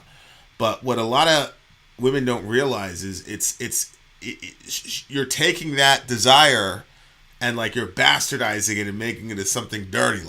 Like that is how a lot of men enter through on the emotional side. That's how they bond. That's how that expression is received for a lot of men. So when he's talking about the various aspects of her body, he's talking about all the gateways in which he feels bonded to her in a unique way that nobody else has. So that's what's going on with this dude.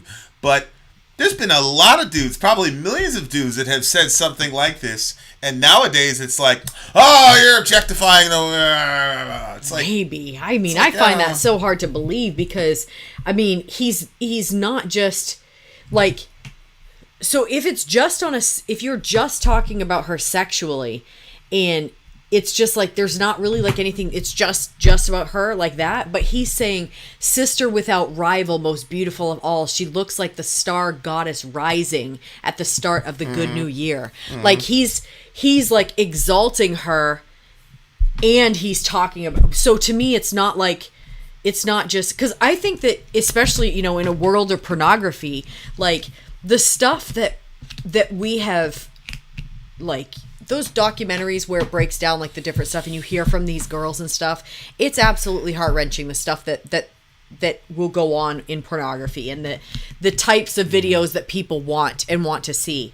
And so I think that, like, in a world where that exists, where people will want to see women getting abused in sexuality, like that's how you want to taste your sexuality, is through abuse.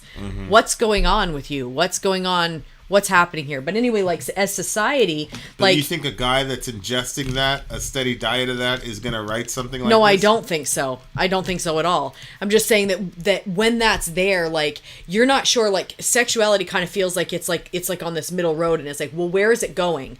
Is it that like drag you down, like abusive sexuality? Like, is this like where people are just taking from each other, like just consuming each other? Or is this like, is there something else that's transcendent that's happening in this engagement? Yeah, and this you can't song, tell to the me, difference here lyrically. What I'm saying this is, song like, clearly is the top half. Like, you're saying that. What I'm saying is, there are lots of people who would just take one stanza, divorce it from its context, and then say he was objectifying her. Yeah, I'm sure saying. People would do that. I think it's ridiculous, though. And like, that's what I'm saying. Like, in the conversation, like, people, like, you know, you got Democrats and Republicans, left versus right, whatever you want to call it, the corporates versus the progressive, yada yada. There's just so many teams now, and like, now I'm seeing this manosphere, and the manosphere, you know, like, you have Kevin Samuels, you have Andrew Tate's the big one on the guy side. You know, he's got, and like, it's all these guys who are bitter and they're angry, and they're like, I'm gonna make a lot of money, and then the money's gonna give me power, because they're obviously not, you know, what conventionally good looking dudes, because conventionally good looking dudes generally are not that bitter, especially when it comes to women. So, you know, but I guess 80% of women are only like interfacing with 20% of the guys, and like, there's a lot of like 30-plus-year-old virgins, because girls are only interested in a certain type of dude. I mean, I don't know. I don't know. But like, to me, it's like, and I'm not making fun of it. Like, I'm not, you know, I've never felt like I was in that position. But at the same time, it's like, I'm trying to listen to them, trying to understand. To me, like, it's like victim bullshit to me. So like, all these dudes are like talking about being alpha males, but they all sound like victims. So I'm not very good at listening to those guys. Oh, that's interesting. I'm not good at listening to those guys. Yeah. But at the same time, it's like, there's a lot of pain there, and whether or not they're consistently alpha males and all that, like, that's just a subjective term anyway. Alpha male, what the fuck does that mean? Like I said, I've been in rooms with like people who are literally the greatest of all time at like peak masculinity, like, you know what I'm saying? And I was just a guy, and I was the baby. Everybody told me what to, you know what I'm saying. So it's like this whole fashion. I'm an alpha male. You're not an alpha male if you have to listen to Kevin Samuels, dude. Mm-hmm. If you need Andrew, and I'm not disrespecting any of those people. Mm-hmm. I'm saying if you go to those people, you're admitting that you've got some deficiency. You need some help. So that takes you off the whole I'm this big bad whatever. Yeah, and I mean there's a lot of people out there offering help too. So why is his help the help that you want? Right. And you have to look into that. Why is Andrew Tate? Why is he appealing to you? I think quickly in my head, a guy like Jordan Peterson, to me, a lot of people trying to put him in that same category. I don't think Jordan Peterson is the same category as those guys. No. First of all, Jordan Peterson is an act. It's amazing to me. People will insult this guy's intelligence. The guy's a fucking doctor. He's one of the most. What are you talking? You remember that time that person was so because they have a doctorate, they know everything? Yes! Yes, about the subject that they're in. Well. At minimum, they know more than you. Right. So it's but yeah, I've been really because I'm really trying to listen to it because it's the type of men that I relate to the least. The Jeremy Brown type. You know what I'm saying? Yeah. What? They didn't drop like that. Okay, the JB type guy. I can't relate to, can't understand. Yeah, no, I can and so see that, yeah. I'm listen, I'm okay, where did this breakdown happen? It's because it's y'all got some power in the media space, especially in the 80s and 90s. And then the entire mentality of the culture was shaped by a few of these people. And so now and then with the internet just completely skyrocketed. And now that we know that the folks in big tech obviously work to shape everybody's opinion. And so now what you can and cannot say has been accelerated times a million. Oh, absolutely, yeah. You got people editing themselves in normal conversation because that's how you've been socialized. Yep. You've been socialized to edit yourself, and sometimes that's good. But a lot of times, more than not, it's bad. So now you got guys who are not communicating what's really going on with them. You got women who believe, and here I'm just going to completely set the whole world on fire. You're never, ever, ever going to run a society ever. Especially in the Western world. It's never going to happen. Oh, you're talking to us. There's never going to be a time when women are going to run a culture, especially in the Western world. It's just never going to happen. And I think a lot of what they're calling fourth wave feminists are beginning to understand that and say, you know what? We don't actually need to dominate society. We just need to be able to vote, not get killed, and things will be good over here. You got the third wave people. Why? What are they wanting to set poor J.K. Rowling on fire? Oh. Go ahead. No, we'll talk about it more later. I would want to get more details of that. Well, it's that Pearly girl. She would consider herself the fourth wave or post-feminist. We need to submit to men. We need to listen to them and blah blah blah. But my point is if men and women would listen more to each other, that's how you would cure the manosphere. Because dudes would be able to but because we won't listen to each other, the pendulum is always to these extremes. Yeah. So it's unless you're a raving, crazy, insane third wave feminist, then you're listening to Kevin Samuels and telling women that, oh, you're a 5 at best or whatever. And it's okay, man, whatever. It's just we're not talking to each other. So now we miss out on beauty like this between men and women, which I think is absolutely beautiful. It's absolutely beautiful, this kind of I agree. Interplay where we're not dealing with power. And he's calling her you're a goddess, you're this, you're that. It's an amazing song, but this is where we are now. People are afraid to write music like this, and now you've got women who naturally feel complimented but have to put on this face that they're offended. It's insane. I would say though at the end of the song, let nature take its course, huh? Go ahead. So I loved all of it. I thought everything was great. The end of the song though, 7 days to yesterday that I haven't seen my sister. That I haven't seen sister. And sickness has entered deep into me. I have grown heavy in my limbs. My body has lost sense of itself. I don't know. I actually thought it said something different when it said lost sense of itself. So he's just explaining how he feels when he's not around her, which I think is super cute. Yeah. But also at the same time, when he said, I thought he said he lost all sense of himself, but that's not what he said. My body has lost sense of itself. I think he just means He's losing touch with reality because he needs her. I really like this a lot. My favorite song so far. What do you give it? 9.8 for me. It was it's a 9.8 and it was such a banger watching them do it. So 9.8. Yeah. Kudos to whoever suggested that official video. I really appreciate it. I just wish we could have seen more of the video and less of us. But hey! Maybe you should get glasses. You know, we should do that Elon thing where Elon does that little vote. He'll be like, hey, should I step down from Twitter? And it was like 80-20. Yes, step down from Twitter.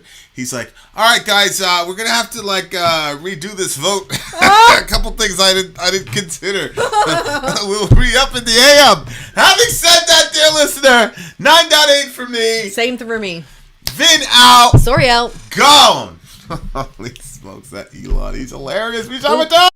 I'm Ben. I'm sorry. If you would like to get your song reviewed, dear listener, there's the Filthy Capitalist option. As Sorry says, 125 gets you straight to the head of the line. You don't have to be a part of the alliance. You don't have to be part of the group. Wait a minute. And the biggest thing is you don't have to wait. You hop, skip, and jump right in front of everybody. 125 gets you there. You do that 3 times, and you get mashed down to the $75 rate for perpetuity. Yes! Also, there is a band review option.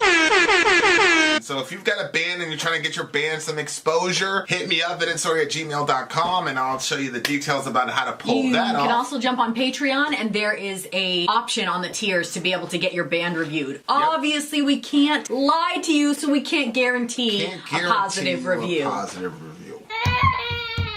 Get what you get. It's just rubbish. Rubbish. Rubbish. That's British for garbage. My favorite is the community option. $1 at the gate gets you in at Patreon. You get to join an alliance. The alliance joins their points together, and that helps determine what songs that we do. The alliances hang out on Discord. Message me on Patreon to get the link. And they do all kinds of other cool things. They do Minecraft, Dungeons and Dragons. Yeah. It's really a community within the community. Anybody can go in the village, facebook.com/VinandSorry. There's 160,000+ people on the channel. What's cool about the Discord is that it offers a real opportunity for community connection, friendship, that type of thing. And it's on Discord, so if you're not a Facebook person, it's for you. You start off at $1. Right. Plus you get exclusives. Sorry and I are working on a song. So the first 15 seconds of that was on Patreon. Also, at $15 tier and above, when we actually debut the video, they're going to be there live with us. There you are, dear listener. Buy our merch.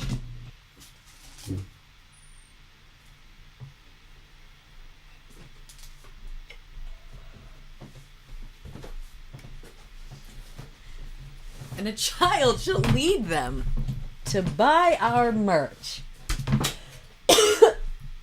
Are you coming? Yes, dear listener. Yes, dear listener. I'm waiting for you to jump in. Yes, dear listener. All right. Oh, on the break, I wanted to fix this picture. You guys have to. Is it straight? Sure. I mean, half of it's cut off already anyway. There's nothing we could do. All right, guys, here we have President AOC. That's a good one. Maybe Kamala could be her vice president. We're doomed. Oh, no. Okay, here we go. Thanos re-snapped his finger, and we are back. Zeal and Ardor. Zeal and Ardor. I believe this song was chosen by Revo, I think. Revo? Okay. I'm pretty sure. Fire. I'm pretty sure. Wake. Let's go. Sub español e inglés. Let's go.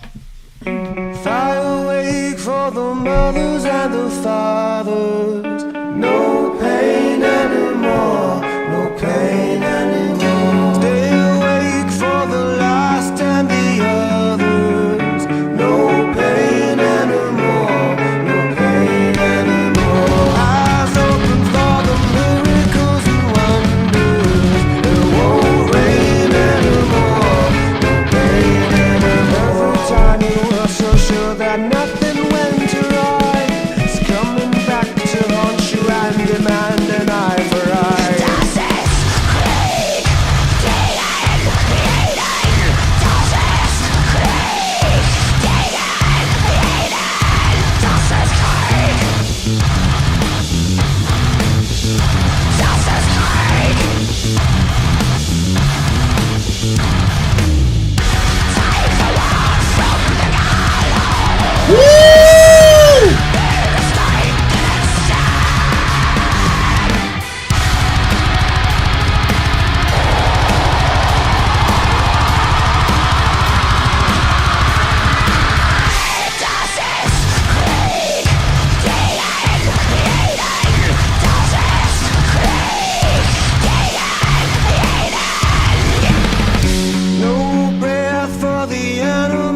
slaughter. No pain anymore, no pain anymore. Stand wait for the animals and laughter. No pain anymore, no pain anymore. Suddenly so sure that nothing went awry. It's coming back to haunt you and demand an eye for eye.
Aha.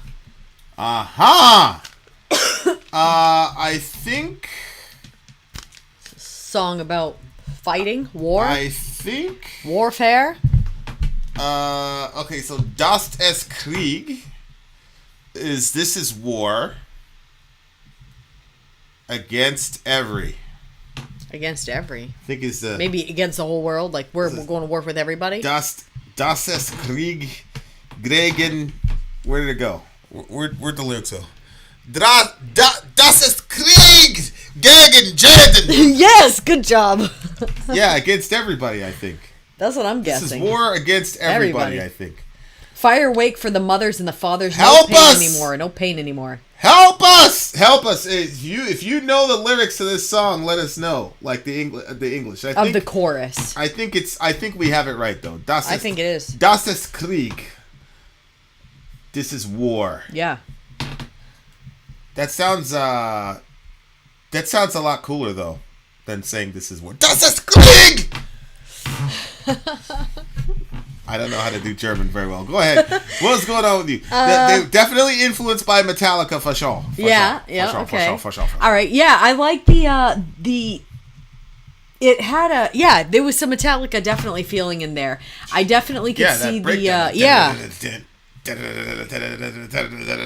This one, it felt really heavy. I liked the heaviness of it. I didn't actually read the lyrics yet, so I'm curious to kind of get into them. What did you pull out of it? Dwayne co-wrote this song. We actually had a guy in our village co-wrote this song. He also co-writes a lot of songs that people do. It's unbelievable. Just unbelievable. But he co-wrote it for sure. You know, there's a hella talent in talent our village. Hella talent in this bitch. Hella talent. Okay. All right. Fire wake for the mothers and the fathers. What's a fire wake? Is that like the fire after Maybe it's a fire you have like in a funeral. Oh. You know what I'm saying? Like maybe it's like a little bonfire for your dead home. Yeah, could be. No fire pain anymore. The mothers and the fathers. No pain anymore. No pain Stay awake anymore. for the lost and the others. Eyes open for miracles and wonders. It won't rain anymore. No pain anymore. Every time you were sure that nothing went awry, it's coming back to haunt you and demand an eye for eye. Okay, so that could be literal, or it could be you went to war with people and you did all the horrible things that people do. Later, Kai.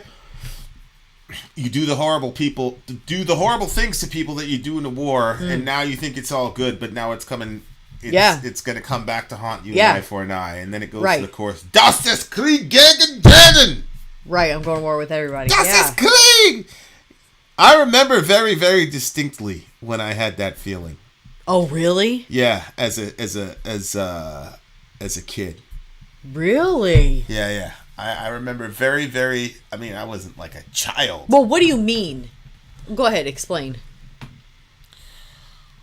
Well, my older brother had been able to go to school, no problems, whatever.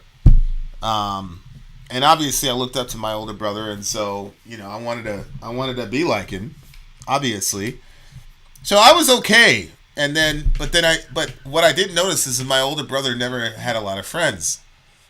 He never rolled with a bunch of people. He never had a crew in school, and you didn't have to be in a gang to just have a crew of friends. You know what I'm saying? But he knew that the environment that we were in, like if you there's just too many complications, and the more people you attach yourself to, the higher the chances are that you're going to be in some conflict.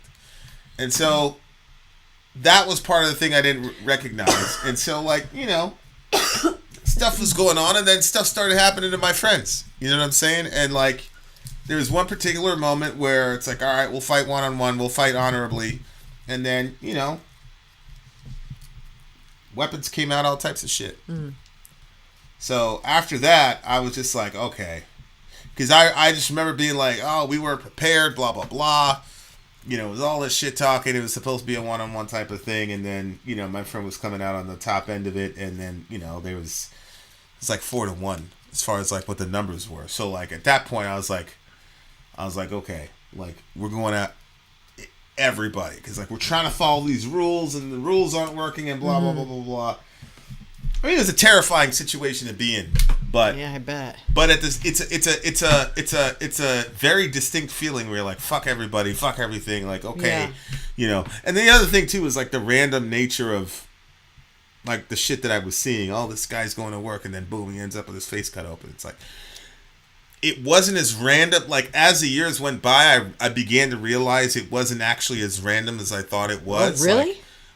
You're not supposed to get on a train and just be dilly-dallying. You're supposed to be completely aware. So how did this guy cut your face open and you didn't even know it happened? That meant you were distracted. Yeah. So, you start getting that. But at the time, I wasn't thinking about all this stuff. Nobody sat down and explained it to me because everybody was just reacting. So when you feel no matter what I do, something's going to happen. Something's going to randomly. Then you're like, fuck everybody then. So I just remember that kind of energy, but it wasn't a real war. Yeah. You know what I'm saying? Yeah. But this obviously could also be used. I thought you were talking about, when you're a kid and you do something wrong and you're going to get in trouble for that. Yeah. It's coming back to you. So every time you're sure that nothing went right, because you want to make sure you did everything, you re-looking over the thing you did that you weren't supposed to do, and you're like, I did it all. They're not going to catch me. Yeah. And then they do. Yeah, and then you look at the verse 2. No breath for the enemies we slaughtered. No pain anymore. No pain anymore. Mm-hmm. Stand wake for the animals and laughter. No pain anymore. Every time you were so sure that nothing went awry, it's coming back to haunt you and demand an eye for an eye. I mean, look, man.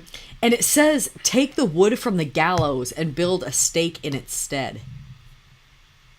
Yeah. What do you think that means? Well, they're both instruments of the death penalty. Yeah. So why change one for the other? Well, maybe one is more painful than the other, I'm assuming. Because he's saying no pain anymore, no pain anymore. And obviously, being burnt at the stake is a much rougher way to go. Yeah. Then, because it's one of those things, you're going to die anyway. So why would you take the more brutal, painful form of dying? Mm-hmm. You know what I'm saying? Yeah. But, that's the thing is, a lot of war is cyclical. And it doesn't matter what kind of war you're in. You could be in a family war. Where, people going to divorce court, all types of crazy shit.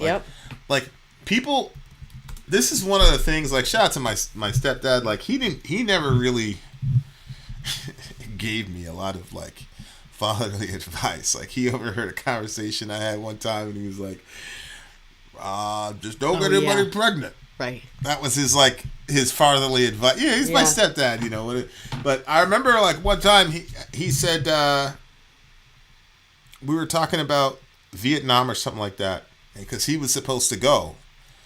Because he was in the Marine Corps, all that shit, and like the war ended like 2 weeks before he was supposed to. No like way. and he would have got killed for sure.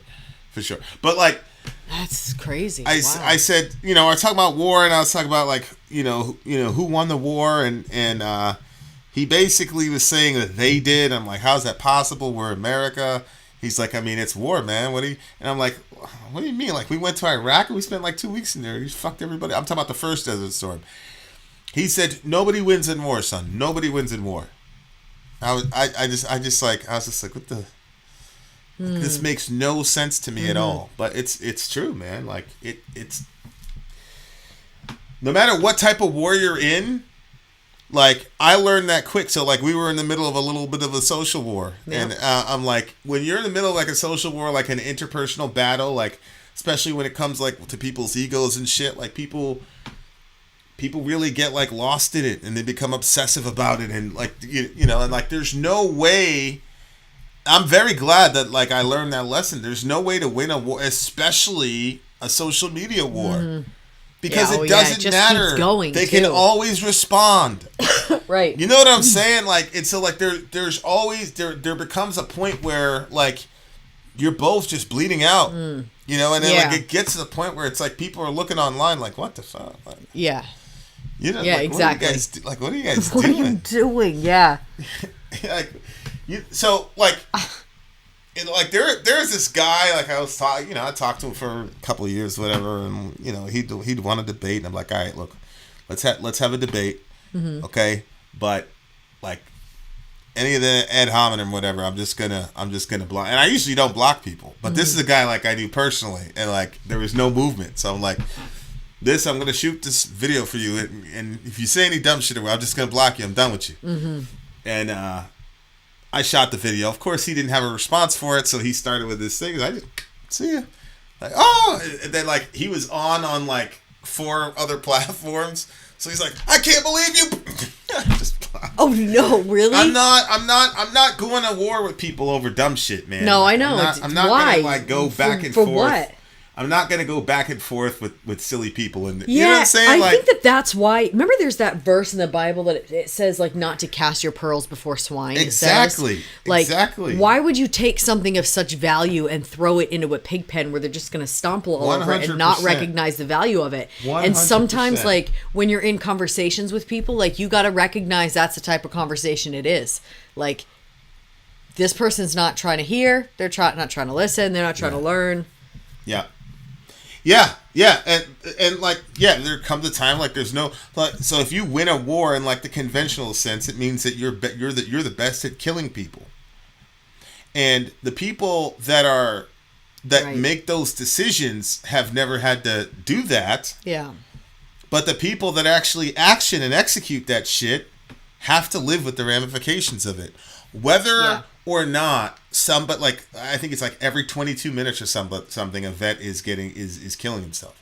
So Are you serious? Yeah, it's a crazy number of veterans. That's why that video that we shot is like one of the top videos that we had, because it almost never gets talked about in an empathetic way. I bet you anything that video saves lives.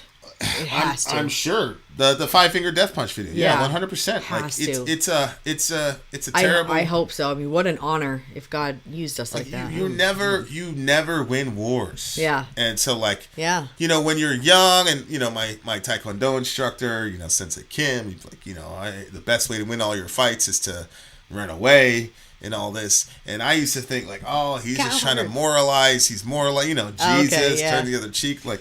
Listen, man, like anytime you're in a war, you're looking at least at 2 losers.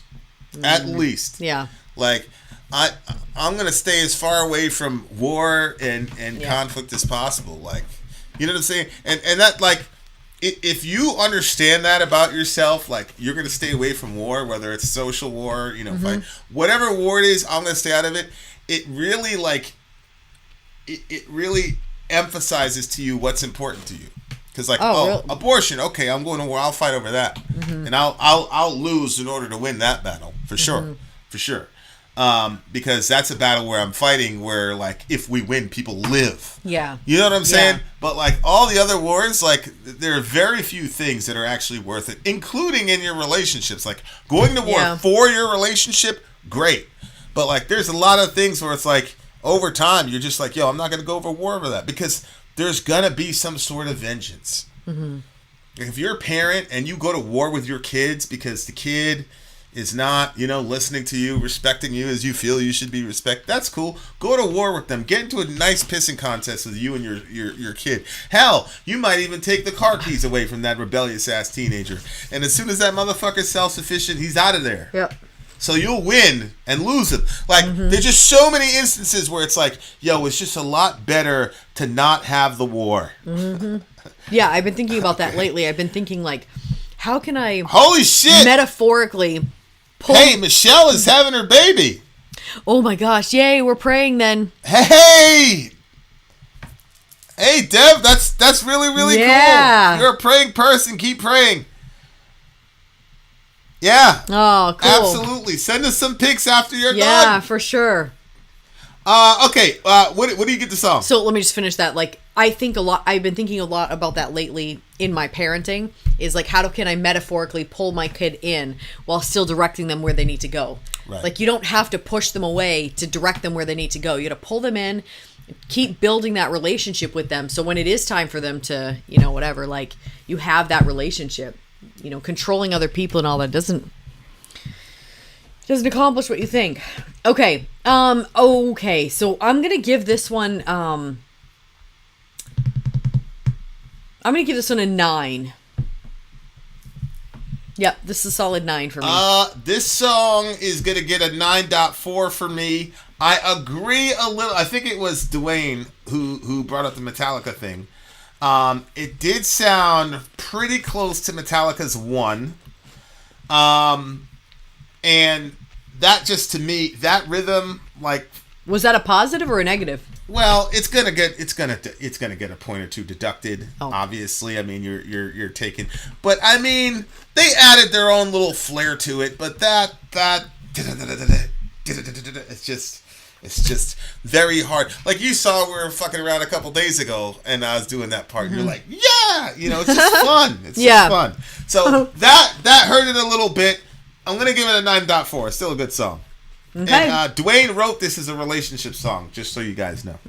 Thank you, Dwayne. We shall return. New songs coming soon. Vin out. Sorry out. Go. We shall return.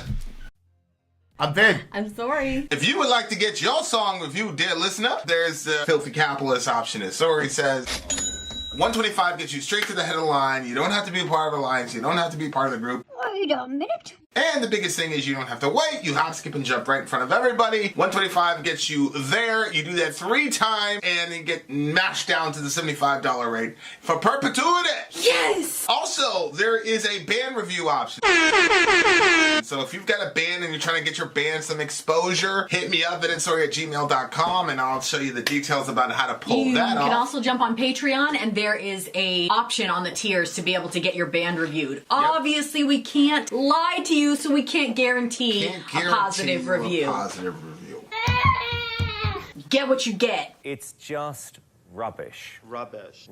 That's British for garbage. My favorite is the community option. $1 at the gate gets you in at Patreon. You get to join an alliance. The alliance joins their points together, and that helps determine what songs that we do. The alliances hang out on Discord. Message me on Patreon to get the link. And they do all kinds of other cool things. They do Minecraft, Dungeons and Dragons. Yeah. It's really a community within the community. Anybody can go in the village, facebook.com/VinandSorry. There's 160,000+ people on the channel. What's cool about the Discord is that it offers a real opportunity for community connection, friendship, that type of thing. And it's on Discord, so if you're not a Facebook person, it's for you. You start off at $1. Right. Plus you get exclusives. Sorry and I are working on a song.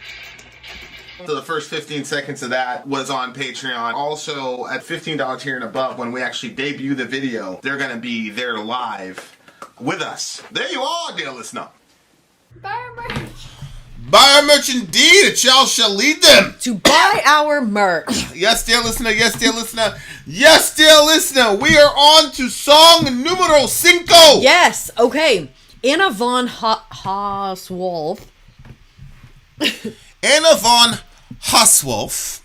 That's pretty close. Hauswolff. The Mysterious Vanishing of Electra.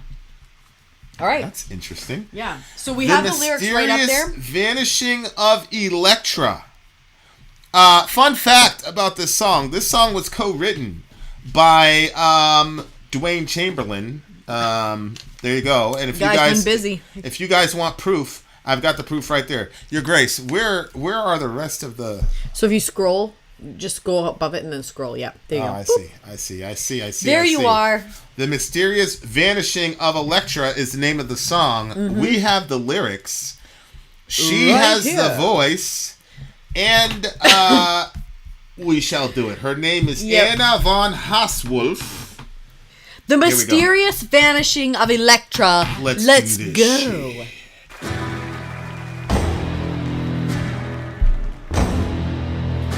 I'm feeling that. I'm feeling that.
really good.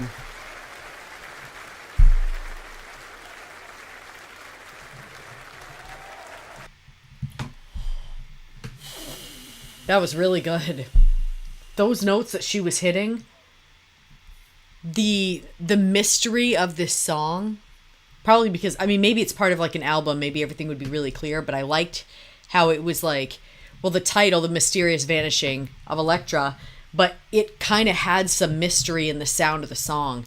And in her, what she was doing with her vocals, like some of the stuff sounded like if you prettied up some of the vocal exercises, like the going up and like kind of like letting it like kind of go off. Oh, those drills. Yeah, it sounded like those drills, but it looked like she incorporated that into her, like somebody that uses like exercise movements and then uses those movements to speed them up and cast them a little differently to create a dance. That happens on guitar. Like this is a scale, a regular scale, and then yeah, you're like, that that's actually right. works. You said that, yeah. So you could see. So that's what it reminded me of in there. But like she kind of like she did some like her vocals were going, and then like at the end she like changed it so it kind of had like, I don't know, this is hopefully not insulting, but it kind of had like a witchy sound to it, like when she was going off, and that was such an interesting. She was definitely going for that. Yeah, it was like definitely going for that effect. Yeah, okay, 100%. It definitely had that like. It was very interesting. I had never seen that before. I've done things like that when I practice vocals. I think that that's kind of an interesting way of doing vocals, but it was cool to hear that like done, and the heights that she hit with her voice was wow, especially at the end there. Yeah, well, that was one thing. I was like, I want to see her do that live. Although it was a live record, it sounded like that song was a live live record to me. So it absolutely sounded live to me. I forgot the name of that song, where it was about the dogs and it was about that serial killer girl, that lady. It was the Anarchy 99. Yeah, are you talking about the one that she was like a vigilante? She would kill men to kind of like reverse, because she was protecting women, like the Arrow one. No. It was the monster. It was the woman was a serial killer. Anyway. Shoot. Yeah, I know which one you're talking about. No, like, I don't remember. That band, that like her vocal style was just like, I am the. Yeah, like, that's right. It like forgot about that song. There's a lot of like thank you so much for that, Dev. That like powerful voice. It's kind of like Lord of the Rings, where I think Galadriel is her name. Yes. When she's like, I don't know if that's her name. When she was like talking about like what could happen. Kate Blanchett was playing the role. What like what could happen if she would. I am gonna be like that. To me is like evil. But the whole I'll get you my that doesn't sound. But to me, like that's like peak. Peak feminine power. Like, you can tell that's a woman, but that is a really powerful woman. And it, like she said, like, don't get in her I have crosshairs. some fucking spell, you better, you know? Well, she brought up a spell thing. I'm like, how dare you in Jesus' name, or something like that. But, like, if I wasn't on my game and she didn't make it spiritual, then I'd be afraid of it. She didn't make it spiritual. Right, because she brings that up, you'd be like, I know what's happening here. Yeah, I'd figure this shit, but it's just, it's that vocal style, man, is like really, lingua ignota, whatever it was. Yeah. But like that woman, like when she did, and that's the reason that song was so freaking disturbing to me, bro. Was like if she would have done like the squealy pig thingy in that song, the Ignota song, I'd been like, yeah, okay, that's cool. I've heard that before. Like that's one of the things that excites me about your vocal style. Like right there, if the poison won't take you, my dogs will. Yeah, that's why you said dogs. Yeah, okay. But that's like. One of the things about your style, like when I hear you or whatever, it's like it's very dramatic. Like it's extremely dramatic. Yeah, I like drama. And like but like I love that because like the industry is just jam packed. And like once in a while on the song where it's like it comes out like on this song, like she only did it like once or twice. To me, that's like more powerful because it's like. You're trying to conceal that you're a demon, but it slipped out. Versus just, hey, everybody. You know what I'm saying? Like, it's just like, come on, bro. Like, really? You know what I'm saying? Yeah. So, like, I'm not a vocalist, but that's one of the things that I'd try to do, like, as a vocalist. Like, I would search for some way to make it cool and metal, but not the Cookie Monster stuff. Because it's just, Yeah. You know, it's like oversaturated. No, I agree. Especially if it's a woman with like a crazy ass voice, man. Yeah. Like that to me is like the peak right there. Like I'm like, ah! Inshallah. Like women, like when they get it in metal, man, it's like it's unbelievable. It's like it's crazy. It's so fun.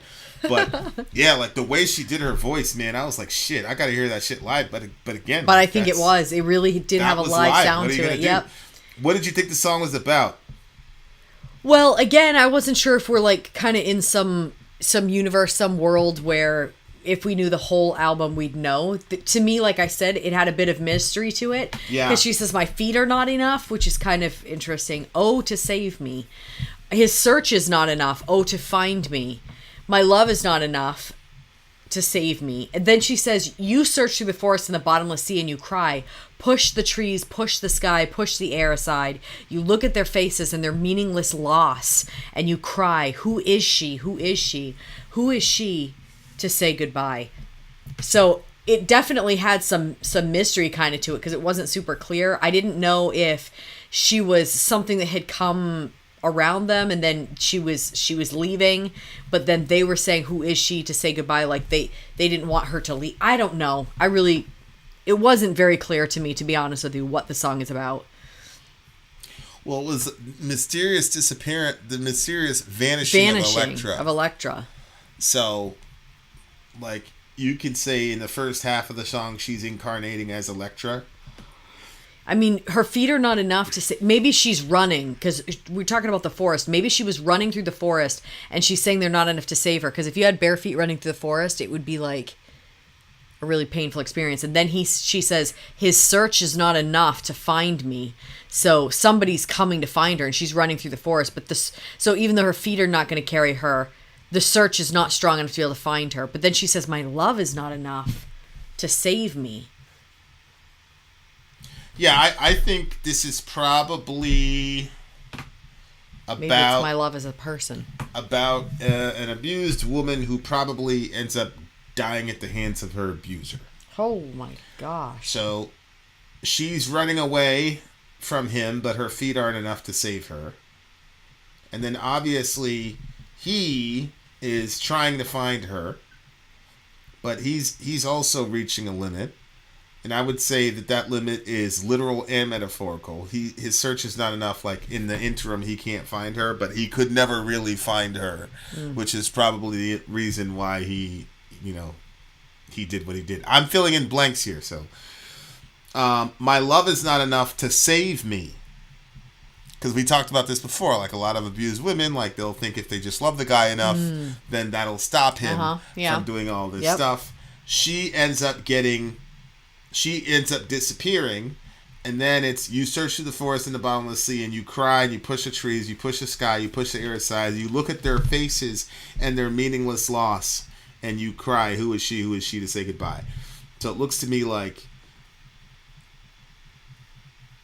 it's... Or maybe there's Go ahead. Maybe there's like a love triangle that's going on. Maybe the feet are not enough is the woman. His search is not enough to find me is the person that she was like in a relationship with, and my love is the person that maybe she was like cheating with. So the guy is searching for her. Maybe he's like angry that she did that or whatever. Her feet are not enough to save her through the woods, but her love, the guy that she like was like cheating with, is not enough to save her either. So you're taking the love as another person. Yeah, my love as a person. Okay. Yeah, I didn't take it that. I just took it as he's a bad dude. Love? He's a bad dude, and her ability to love him to change him out of it. Yeah, a lot of abused women think that. They'll think, oh, I'll just love him out of out of his abusive thing, because a lot of times when the guys are abusive, they'll end up blaming the person. Yep. They'll say, everything be fine if you would just XYZ. Yeah. And so they blame the person. Yep. So then if the person accepts that, it's a lie. But if they accept it, then they get in this carousel believing that their love is going to be able to stop whatever craziness is happening. Which is a lie. She ends up dead, I think. And, I think it's societal commentary, like, society will just sit there and let this happen, and you'll cry about it or whatever, but in reality, they're meaningless to you. Wow. Oh my gosh. You look at their faces and their meaningless loss, and you cry. Who is she to say goodbye? So it just looks to me like, because a lot of times, like with abused women, especially with abused women, like it's there. Like, you know, like after a while, people know what's happening. Like, I remember very specifically, like this one girl at work, like we all knew like her boyfriend was whatever, and it'd be like, you know, she had a black eye, whatever. I called her in the office, I was like, gee, what's going on with your eye? Oh, I fell down the stairs, blah, blah, blah.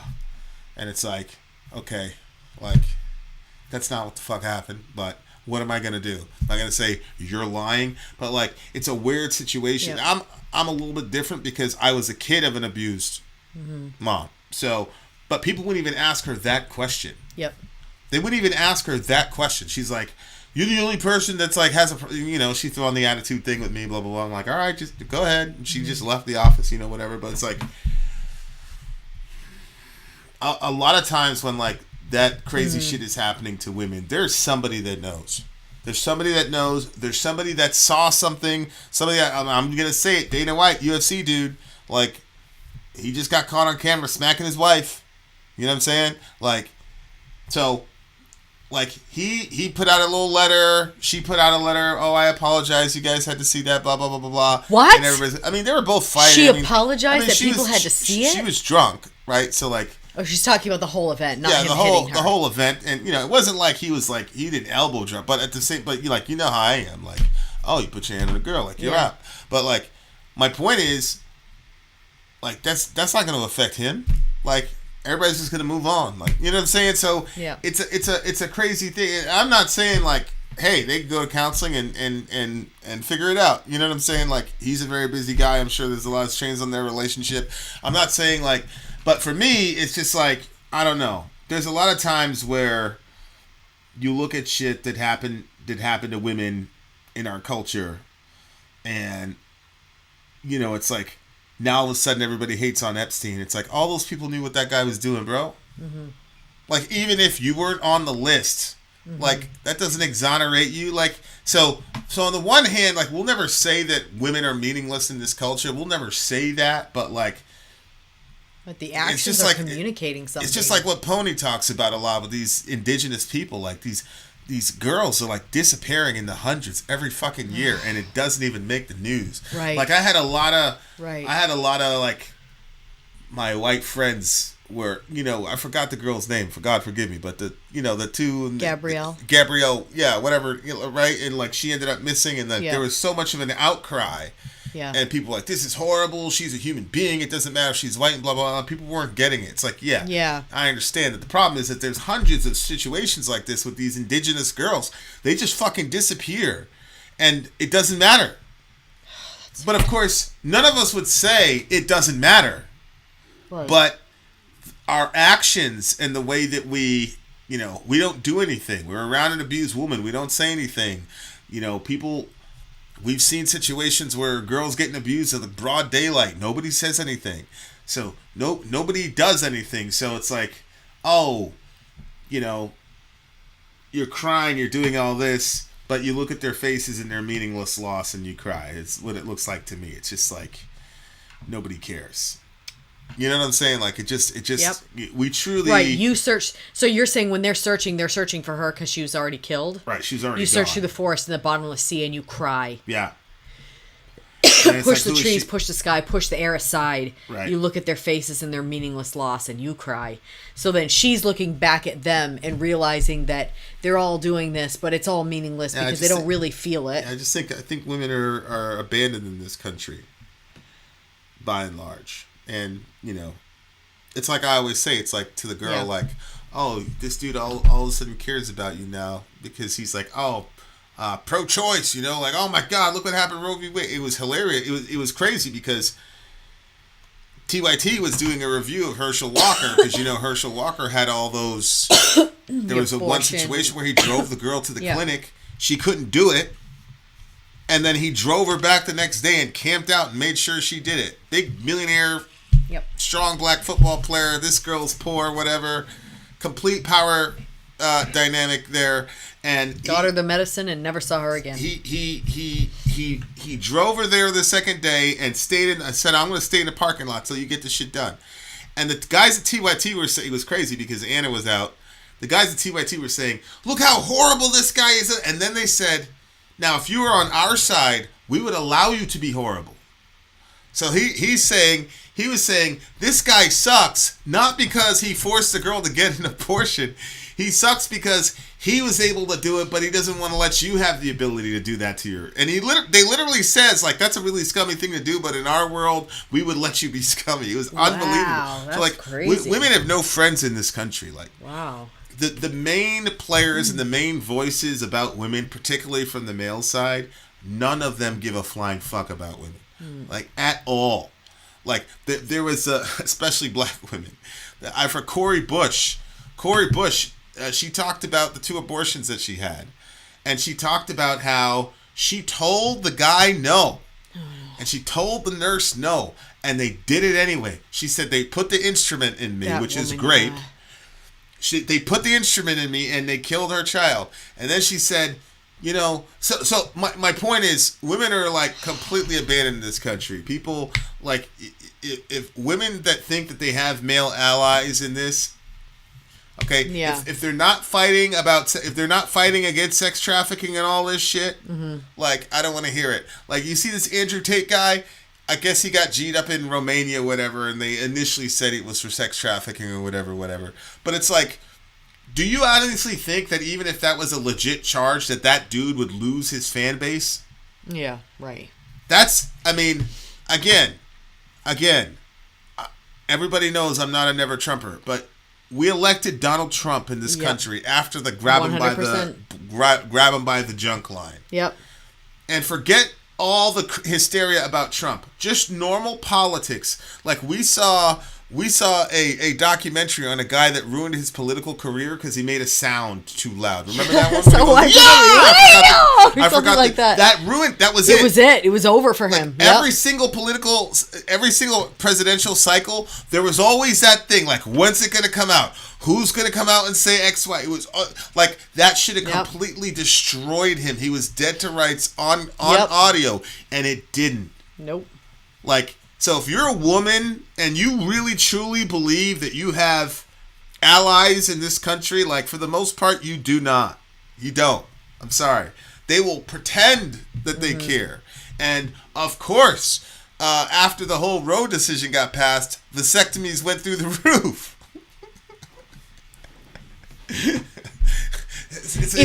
If that's not true, about this song's not about abortion to me, but to me it's ultimately about how abandoned women are in Western culture. Yeah, yes, but at the same time, think about this. If it's true that 80% of women are going for 20% of the men, if that stopped and instead they went for the 80% of the men that are supposedly virgins till they're 30 or whatever, if that's true. Let's say you did that. If a bunch of women got the influence of because right now what you have is a bunch of men that are, okay, if there are men in their 30s that are still virgins, they're probably feeling bitter at this point about it. Yeah. So they're going to vote a certain way, right? Yeah. But if the women spread out and married these guys and started a life with each other and everybody, like they were married, they're happy together, they're going to influence their vote. And things would change differently for us. So I don't know, like maybe if we as a whole like said, okay, the system's a little fucked up, things are not really working for us. What can we do? Are you talking about women? Yeah, as like women as a whole. If they, because obviously this 80-20% thing is not working for us. Like if that's really true, the 80% of the women are going for 20% of the guys. That's not new. That's not No, new. it's not. But it would be new if that 80% of the women that usually go for that 20% actually said, you know what? Let me find somebody that we're compatible and we can do life together. And then a bunch of people, because then you have the whole, if they're married, their income is better. Like their life can be better for people if they get married. So if you had a whole bunch of people doing that, then, you switch it. So all the votes that are usually influenced by, guys in their 30s that are still virgins that are probably maybe going to vote more in a misogynistic way. But there's that whole thing about passport bros. where Dethroner's talking about it. What? Most American men don't want American females. They go overseas to find a wife. And Dethroner's like, yeah, Pakistan, bro. Like, right, that's right, the thing. because that is a thing, because men, a lot of times they're looking to build, they want to build, like they hit a point in their life, they want to build, they want to have a family, they want to do something, and they want a woman that's going to go beside them and do that. But a lot of women have been getting this messaging that if you're like, I don't need a man, or you're all independent woman, like that's the way you should be. But that's not. Well, see, that's the thing, is like, so that's why they're going overseas. They want that traditional. That 80-20 rule isn't going to solve that. No, problem, it's not. That is a problem. Those Pakistani women are still going to go for the top 20% if that guy's available. Yep. So it's there's something wrong with the template. Yep. There's something wrong with what it means to be a woman. Yep. And what it I means agree. to be a man. Yep. But this song to me though is about the abandonment of women and like by society as a whole. And then that last line, who is she to say goodbye? So it looks like maybe she offed herself, maybe she unalived herself, and like instead of saying, holy shit, look at this fucked up situation that drove her to this horrible circumstance, instead they're saying, how dare she exercise any sort of autonomy whatsoever. So the last thing that they're complaining about is the fact that she exercised some autonomy. Some self-determination. Oh yeah, no, I agree. I thought it wasn't like, let's say she killed herself, or let's say that she just disappeared. Instead of saying, what are the horrible circumstances, it's the same thing with abortion. It's like when you're talking to people on our side, it's the woman has to be characterized as this evil person, worst person in the world, whore, blah blah blah, and like she's just skipping into the clinic, and it's like there's no question about, well, what are the social circumstances that keeps putting these girls in this situation, and can we address that? Yeah, exactly. Right. Which obviously is not going to settle the issue for both sides, but it would surely bring a lot of relief to a lot of people. But we can't even have that conversation. Nope. Because like we cannot humanize, like there was this bit, I was looking at archiving my old emails, and I wrote this like 20-page thing to one of the heads of one of the bigwigs, like you'd know their name, and I was trying to say that we should include victimization language for women getting abortions.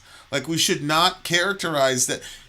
And it was like this big thing, and I had to have all these Bible. I'm like, this is just fucking madness. Common 20 sense. pages. It's common sense to say and that. And of course, yeah. we're working with somebody who was literally trafficked. She would get pregnant. He would bring her to the clinic and then put her back on the street. So like, I'm trying to, and like the crazy thing is everybody knew this person's story because it wasn't a very big, it's a very small subculture. People going outside. You know what I'm saying? Like, but it would just clear like, nope, we got to characterize them all this way, blah, blah, blah. Yeah, and true. I'm like, wow. Meanwhile, we have somebody on the team who's, we were on her team, but you know how religious people go with male authority and all this. It was just crazy to me. Like, yo, dude, like so women are like completely abandoned. Like, I feel so bad for them when I see these mealy mouth pro-choice guys. Like, oh yeah, pro-choice, you're fucking. Okay, let's put out a bill to eradicate the porn industry because of all the sex trafficking and destruction that's brought up. Let's see how pro-women they are when a ballot like that comes up. You know what I'm saying? Like so to me it just felt like just the entire abandonment that women that women go through. Yeah, no, you're right. And some of the things that we saw, like I remember that time that girl she came by, I was talking to her, I was trying to tell her like that, there was other options and we could help her out and stuff, and she stopped and she turned around and she looked at me, and like the guy that was with her literally put hands on her and pushed her into the clinic. Oh yeah, I remember that. Literally pushed her in, and then he turned around and looked at me and told me to shut the F up. Yeah. And I was like, real tough guy. Wait a minute. So like when you look at situations like that, it's like, yeah, who is this for? Or when you sit down and you talk with somebody who did have an abortion and they regret that decision, and it's a decision that they can't reverse, and like they have to work through the feelings and the emotions and everything that is in that. It was a life. There's going to be some space delver, crazy. It's going to be. The government in America has become the husband of American women. Ooh. Yeah, they said that was the point. Like, I was reading something, and they were saying that was what the government was shooting for, and that's what's happened. That's why I don't know if it was true where I was reading it from, because I couldn't tell you but they were talking about that, and they were saying how they wanted to set it up that women would go to the government rather than relying on a man, and so then the government has more control. Oh yeah, I mean that's what happened in the black community for sure. Yeah, for sure. That's why all the black ladies voted for Joe Biden. all the brothers are like, what the fuck? This thing, look what he did to us. I'm black, man, fuck you. He gonna write us a check. That's what they said. Plus, a white lady on the news told me Trump was racist. Don't let me start. I'm feeling spicy today, boy. All right. Why are you streaming at 1 a.m.? Why are you streaming? We're just getting started in this bitch because we're committed. Yeah, I know. We're only halfway into the stream. We are committed, JG. All right. All right. This is a 9.9 for me. This is a solid 9 for me. A solid 9 for me. We are coming right back at you, beautiful people, with more reviews on the way. Vin out. Sorry, out. Go. Because we're nocturnal creatures. I'm Ben. I'm sorry. If you would like to get your song reviewed, dear listener, there's the Filthy Capitalist option. As Sorry says, 125 gets you straight to the head of the line. You don't have to be a part of the alliance. You don't have to be part of the group. Wait a minute. And the biggest thing is you don't have to wait. You hop, skip, and jump right in front of everybody. 125 gets you there. You do that 3 times, and you get mashed down to the $75 rate for perpetuity. Yes! Also, there is a band review option. So if you've got a band and you're trying to get your band some exposure, hit me up at gmail.com, and I'll show you the details about how to pull that off. You can also jump on Patreon, and there is a option on the tiers to be able to get your band reviewed. Obviously, we can't lie to you, so we can't guarantee a positive review. Get what you get. It's just rubbish. Rubbish. Rubbish. That's British for garbage. My favorite is the community option. $1 at the gate gets you in at Patreon. You get to join an alliance. The alliance joins their points together, and that helps determine what songs that we do. The alliances hang out on Discord. Message me on Patreon to get the link. And they do all kinds of other cool things. They do Minecraft, Dungeons and Dragons. Yeah. It's really a community within the community. Anybody can go in the village, facebook.com/VinandSorry. There's 160,000+ people on the channel. What's cool about the Discord is that it offers a real opportunity for community connection, friendship, that type of thing. And it's on Discord, so if you're not a Facebook person, it's for you. You start off at $1. Right. Plus you get exclusives. Sorry and I are working on a song. So the first 15 seconds of that was on Patreon. Also, at $15 tier and above, when we actually debut the video, they're going to be there live with us. There you are, dear listener. Buy our merch. Buy our merch indeed. A child shall lead them. To buy our merch. Yes, dear listener. Yes, dear listener. Yes, dear listener. Up next on our DJ stream is Big Wreck. Look what I found. Mojo put this song out to us. Big Wreck is one of the Big Wreck is one of those bands that continuously flies under the radar. The band is technically a Canadian band, but was formed in Boston, Massachusetts in 1994 while the founding members were in college. Look what I found is a song from their 1997 debut, and it perfectly illustrates the eclectic nature of the band.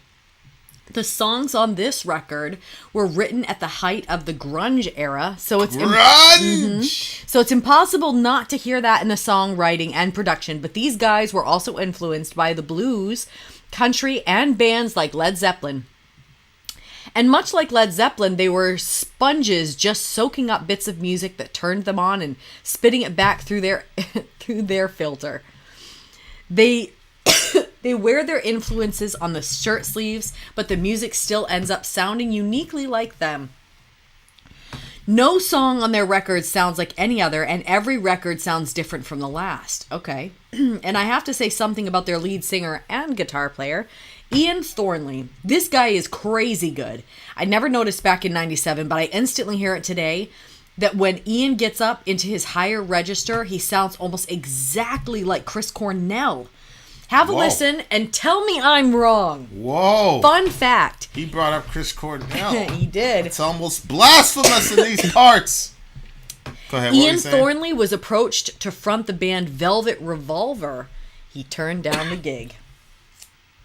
All right. I think Velvet Revolver, isn't that I think there's like a famous artist. Yeah. I'm Velvet Okay, guys. Revolver. Big Wreck, look what I found. Did they put the lyrics up there, you said? I'm sure they have them. Oh. I was about to announce Velvet Revolver. No, don't do that. Here we go. Big Wreck, look what I found. Let's do this. Shit. Yes, the lyrics are there. Where'd you go? Where'd you go, Big Wreck? Here we go, buddy. All right, look what I found. Let's do it, baby.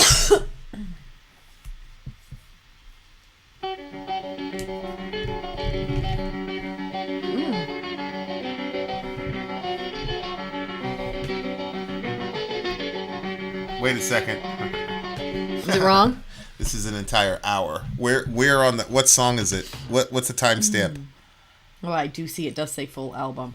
Okay, so Look we're What I looking for Found. the song "Look What I Found." I'll be able to tell you in a second. Stand by, dear listener. Unless you guys want to, sit here for an hour. I'm Look sure What you I guys Found don't is from 9:44 9:44 to 14:42. I'll send you that in a text, okay? I don't need it. Well, just in case you forget, you can look at that instead of asking me mid-song, okay? Okay. You sound like Orion when he's trying to be polite. I am. I'm trying to be polite, but I don't want to be interrupted during the song. I see. That's what's happening. All right. That is what is happening. You right. read me well. All right.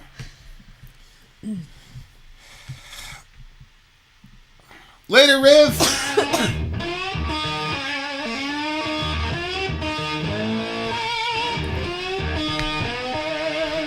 Yeah, I can already tell no song sounds like the other one.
Staley too.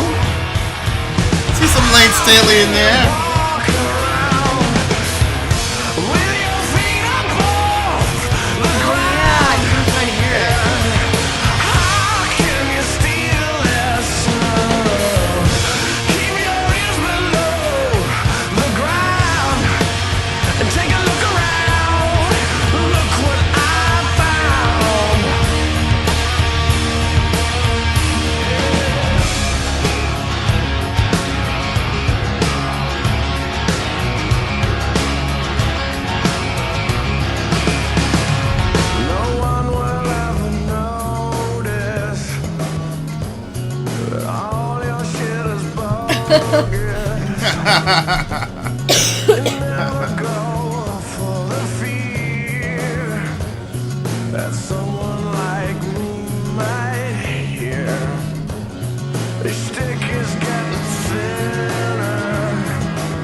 Yo, that was a mistake, though, bro.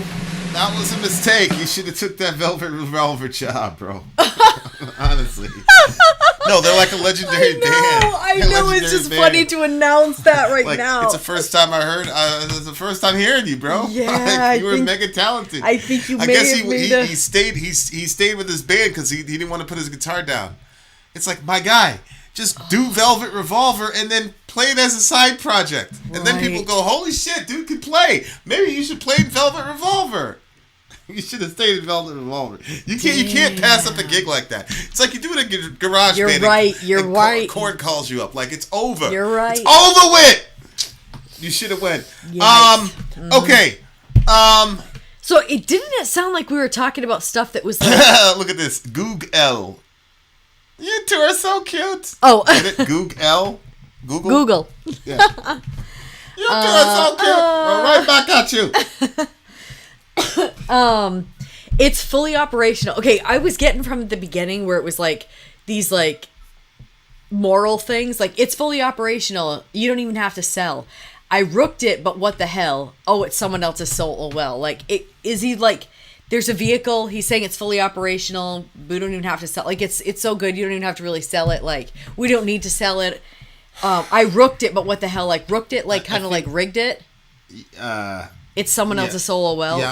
I'm not sure that those lyrics are exactly like right. I see some variation on the. For example, it says, "How can you steal their sum?" Genius has it as, how could you steal their sound? Oh yeah, that's what I got down here too. How can you steal their sound? Which, I mean, it to me sounded like they were talking about objectionable stuff throughout the song. It's stolen, but it's okay if integrity says no way. Well, now it's here to stay. Let's go out and play.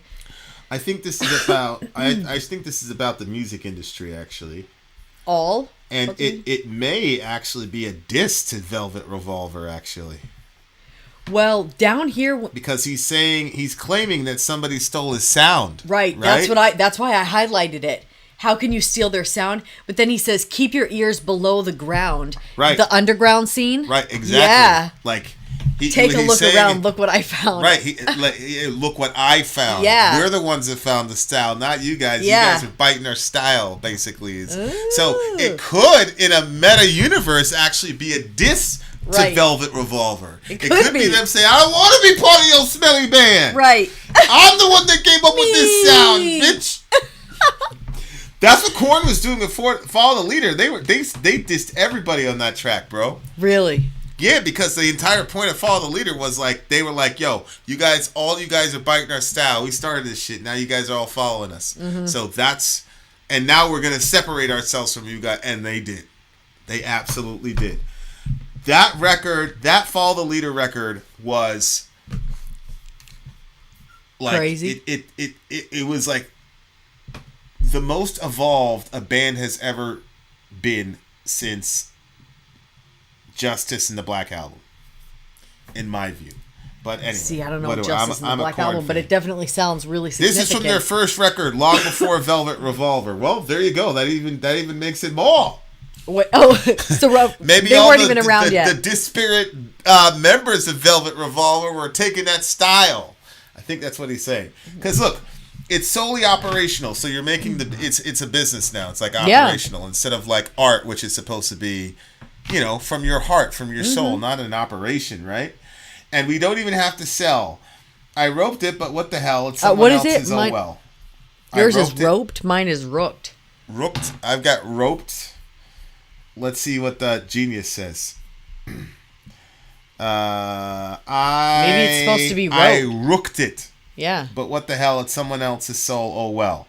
See right there? It's someone else's soul. Yeah. So it's like, you're selling music. You're selling souls. Like this is like the record execs. They don't really care about the art. It's just an operation to them. That type of thing. Yep. It's stolen, but it's okay. If integrity says no way. Well, now it's here to stay. Let's go outside and play. Mm-hmm. So you stole our shit. And your integrity is telling you to you can't do this, but it's like, let's just go outside and play. Well, I suppose so. Well, I never really did want to know. How can you walk around with your feet up off the ground? How can you steal their sound, keep your ears below the ground, take a look around, look what I found. Mm-hmm. So you're walking around like you're this big rock star or whatever, when in reality, you are you stole that.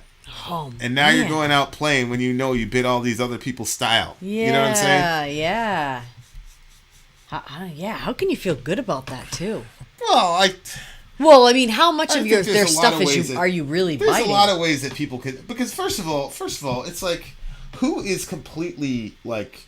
Yeah, nobody's original. Building something from nothing. Like, exactly. Who's being you know what I'm right, saying? Right, everybody's taking something from somebody. And we've been to enough shows to where it's like, there's really not a lot of difference between this band and this band, talent-wise. Oh, absolutely, most of the bands that are up there, it's like, you guys aren't, you know what I'm saying? Oh, like, you're not doing anything. Yeah. You're not, you know what I'm saying? Come on. Yeah. Well, the thing is, I wouldn't necessarily notice it, but sometimes you'll be like, look what he's doing on his guitar. Look what he's doing on the thing. And I'll be like, what? I could do that. Yeah, there's a lot of things about making it as a band than just the art form. Yep. Like, there's a lot of things that go into it.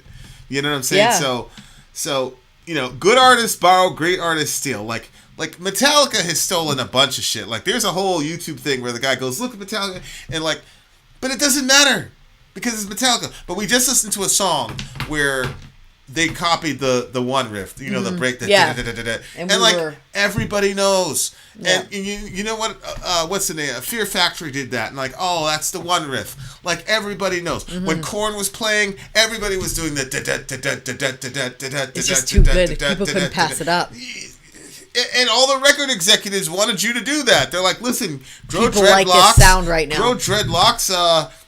Wear hip hop clothes. Well, I don't like hip hop. Well, those guys in Korn like hip hop. Wear hip hop clothes and just do the da thing. Oh my god! And like, that happened. There was a lot. I mean, we saw that band, and I'm like, the guy was hitting his guitar, doing all types of shit that didn't change the song. Like, the shit was just trash, man. He slid it on the speaker. Yeah, like completely ruined those notes. Pink Floyd is like, okay, that's a moment, man. Yeah. Oh, for sure. Like Tool, okay, that's a moment. Mm-hmm. Korn, feel how you want to feel. That's a moment. Like, yeah. I'd say Nirvana. Like, this sound. Oh, I agree. Like, Nirvana, this sound for sure. is unbelievable. Like, this sound, like, I get it. I understand why it got big. It definitely sounded extremely dated. I don't know enough about music to know, like, that this band was, like, the real deal and everybody else stole off of them. Like, I just think that it takes a lot to be successful. Yeah. And originality separates good from great, or great from all time. So, like, if you can be, like, the more original you are while being successful, you're going to have a higher... So, like, for example, like, Tony Iommi, to me, is always going to be... Because to me, he originated pretty much every form of metal I'm listening to right now, like, on his one instrument. Like, he felt like in a kind of slow-paced move. Great, now we've got sludge. Like, the guy, like, to me... Like, so, like, originality is part of But how much of it is like the emotion?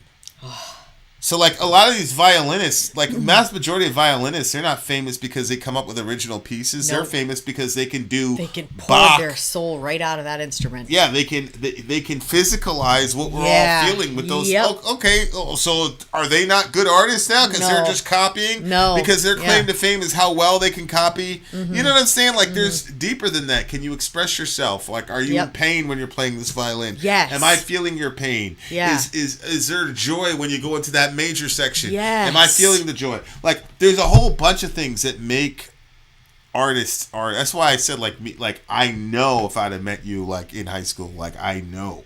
You know what I'm saying? Because it's not just one thing. Oh. See what I'm saying? Yeah, you're right. No, you're completely right. Yeah. Wow. Yeah, I think Tool's Lateralis. I think Tool's Lateralis. Yeah, so like, I get what the guy's saying here. Like, this is a bragging song. Like, yeah, boy, like, you took our style, blah, blah, blah, blah. And, like, anytime you have artists, that's always going to be a claim. Like, all the way back into the Islamic era, like, where they were rap battling. You're like, oh, you stole my thing, Abu Bakr. You know, like, I'm gonna show you some mocker. You know. Anyway, what do you give? What did you give? Okay, I'm gonna give it. I'll give this one an 8.9. This song is getting a 9.4 for me. It's getting a 9.4. I like the attitude in the song. There was grunge is an interesting genre for me because, like, it's not as explicit as, like, metal. Like, metal will be like, fuck you. You know, grunge will be kind of, like, quiet and brooding. And you'd be like, what did you say to me? What did you say? And then, like, you get real close and they're like, fuck you! Yeah. That's kind of grunge. You know what I'm saying? So shout out to the grunge. All right. Final answer is a 9.4 for me. 8.9 for me. All right, we got more music coming your way, bitches. We've only just begun. Vid out. Story out. Go.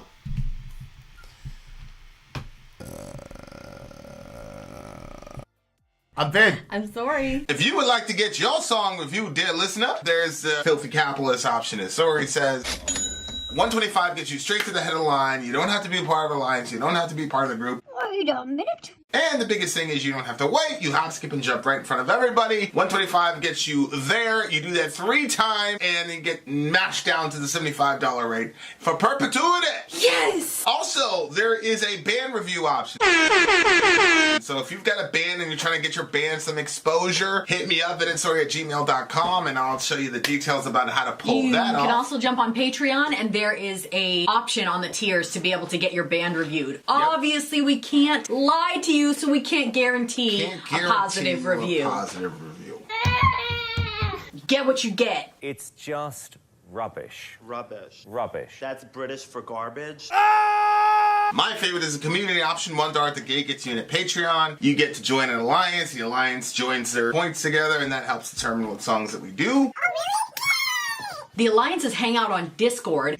Message me on Patreon to get the link. And they do all kinds of other cool things. They do Minecraft, Dungeons and Dragons. Yeah.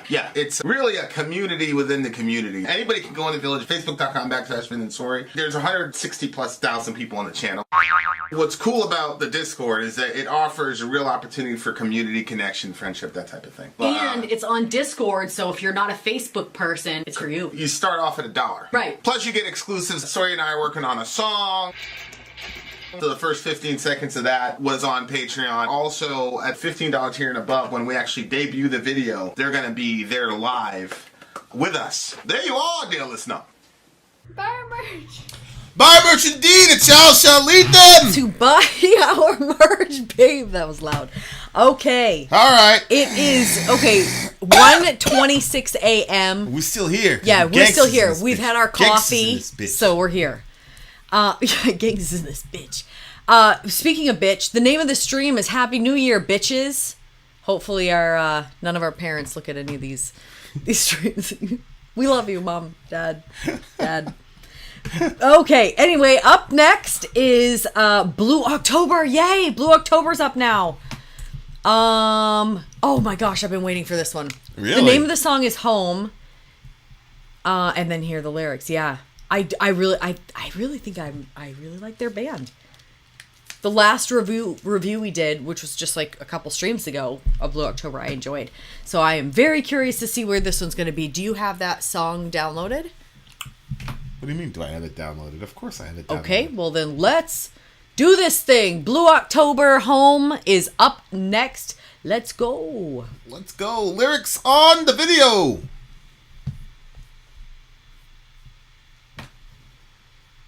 I'll smile if I want to. I'm not afraid, gonna flaunt it too. What a glow when you're living true. Yeah. I'm living for the right now. I had a few friends show me how. Yeah. I take a deep breath and blow it out. Let it go. But listen, I can't wait to see what's around the corner. I can't wait to soar. Baby, I lie awake and I watch you sleeping, thinking it's the little things that make a home. Like dancing in the kitchen in the pale moonlight. Only care in the world is that our kids are alright. Daddy loves mama and mama loves him. Tomorrow we get to do it over again. So smile at me, baby, take my breath away. With the good Lord willing, I'll be happy to say that daddy loves mama and mama loves him. Tomorrow we get to do it over again.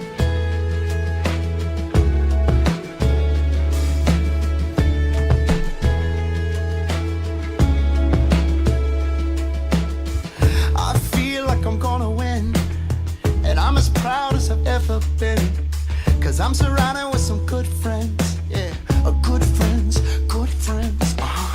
I'm forever like a tattoo. Yeah, I stay sticky 'cause I gotta be the glue for my girl, my friends, my home, family. I do it all truly. I can't wait to see what's around that corner. I can't wait to soar.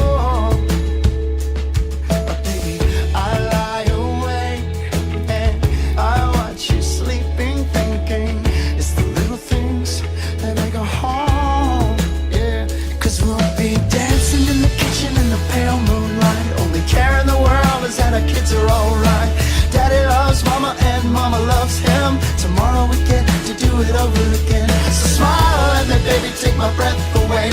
With the good Lord willing, I'll be happy to say that daddy loves mama and mama loves him. Tomorrow we get to do it over again.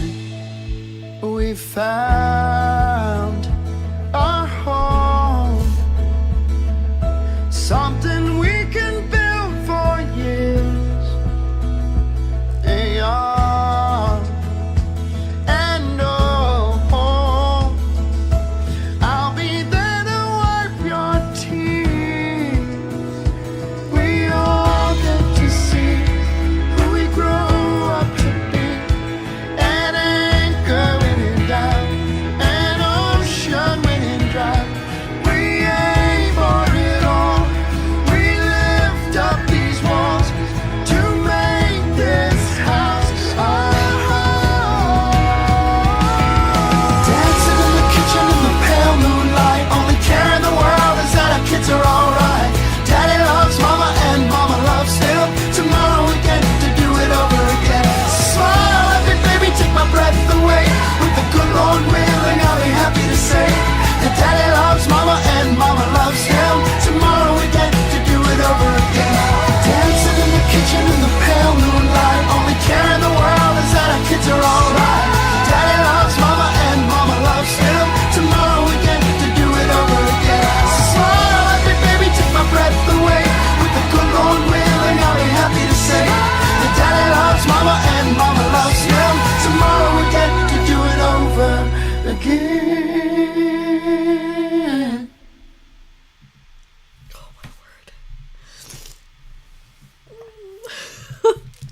That. What's going on with you, Yarisula? Well, it was like such a perfect song. It was such a beautiful song. I knew it was going to be such a great song. Whoa, congratulations, Michelle and Dev. Michelle had the baby at 1:30 a.m. What a perfect song for that announcement to come in I on. know. What a crazy song. Oh, you my gotta play word. that song, yeah. to wow. Michelle. That's crazy. Holy smokes. That is unbelievable. That could be you guys' like family Atreus song. O'Rourke Johansson. Oh, congratulations. Talk that shit, young yeah. king. That is amazing. That is amazing. Yeah, and it really is very interesting that we got this song. Yeah. As that was playing. Unbelievable. Okay, so what's going on with you? You seem very affected by the song. Yeah, it's I just want to bring up the lyrics. But I want it on Genius. Right here. Okay. Oh, it was just like I did not expect the song to be like that good. One, like I said, the last time that we heard a Blue October song, I was like, oh, I like that, but I wasn't like completely sure, like, do I definitely like this band?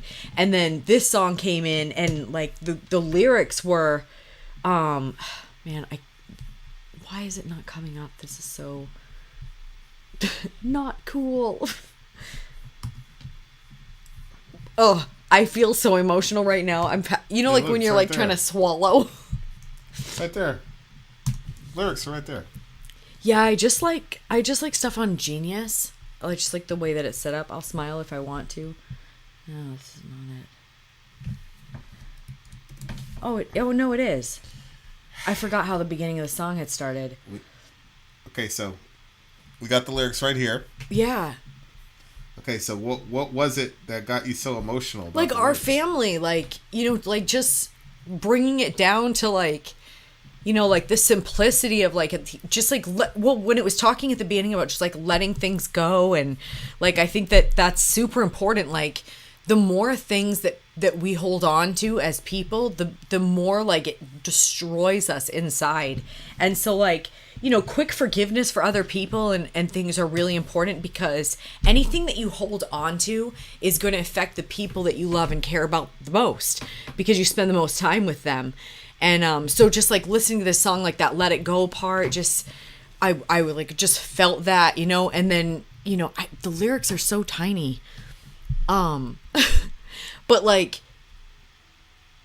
just like at the end of the day that mama loves daddy and daddy loves her, like that whole thing, like just like having that stability for the family. And I blew the lyrics up for you. But then like the excitement of like, I can't wait to see what's around the next corner. I can't wait to soar. I lie awake and I watch you sleeping, thinking it's the little things that make for a home. Oh, I'm so emotional. This topic is so like heavy for me, like the last probably year or whatever. Like, well, you guys have been around for so long with like as part of our journey, and you guys have seen so much of us. And like I know like throughout the years, like I've complained about where we've lived, and like I wanted things to be a certain way and they weren't the way that I wanted them to be, and because of that, like I would complain. And like I just see things so differently now. And I'm like, literally, like that's been happening, like where I look around and I'm like, it's crazy, like what actually makes for a home. Like it's not where you are, but it's like the family and how everybody connects with each other. And like, does everybody understand that they're loved by each other? And just like family, like being like just the idea of family and stuff. And I just love what we're creating here. And the song was just so beautiful in that family sense. And then like dancing in the kitchen in the pale moonlight, like so these basic things. Only care in the world is that our kids are all right.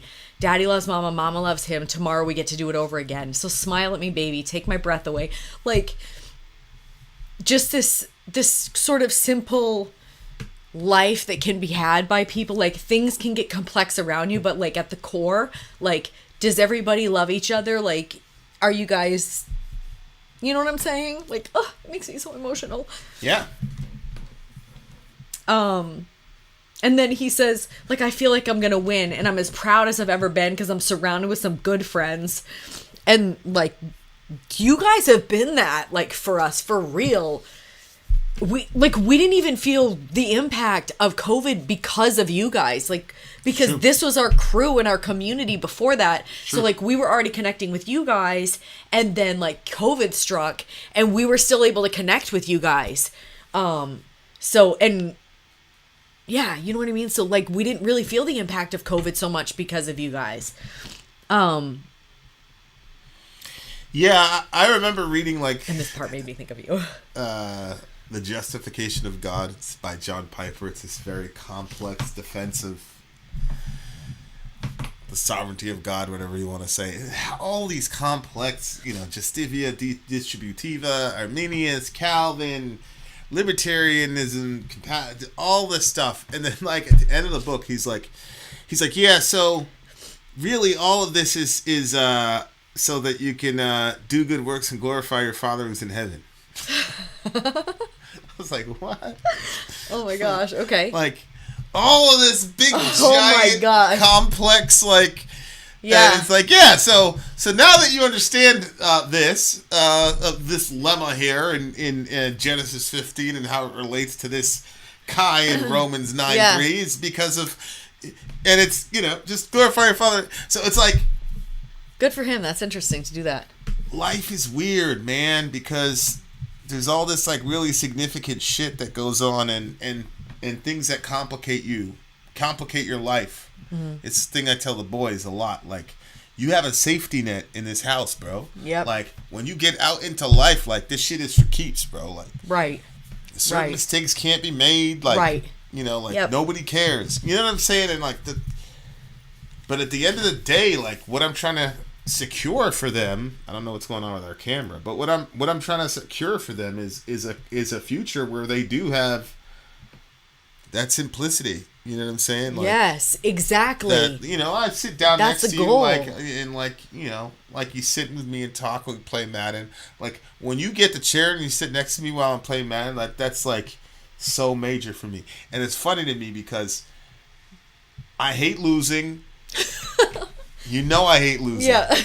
And I really hate losing close games. And I've lost two one-point games, dear listener, where I could have tied it and decided to go overtime, but I went for it. You were there, you're like, oh, let's do it, babe. And it's so funny because you'll be like, yeah!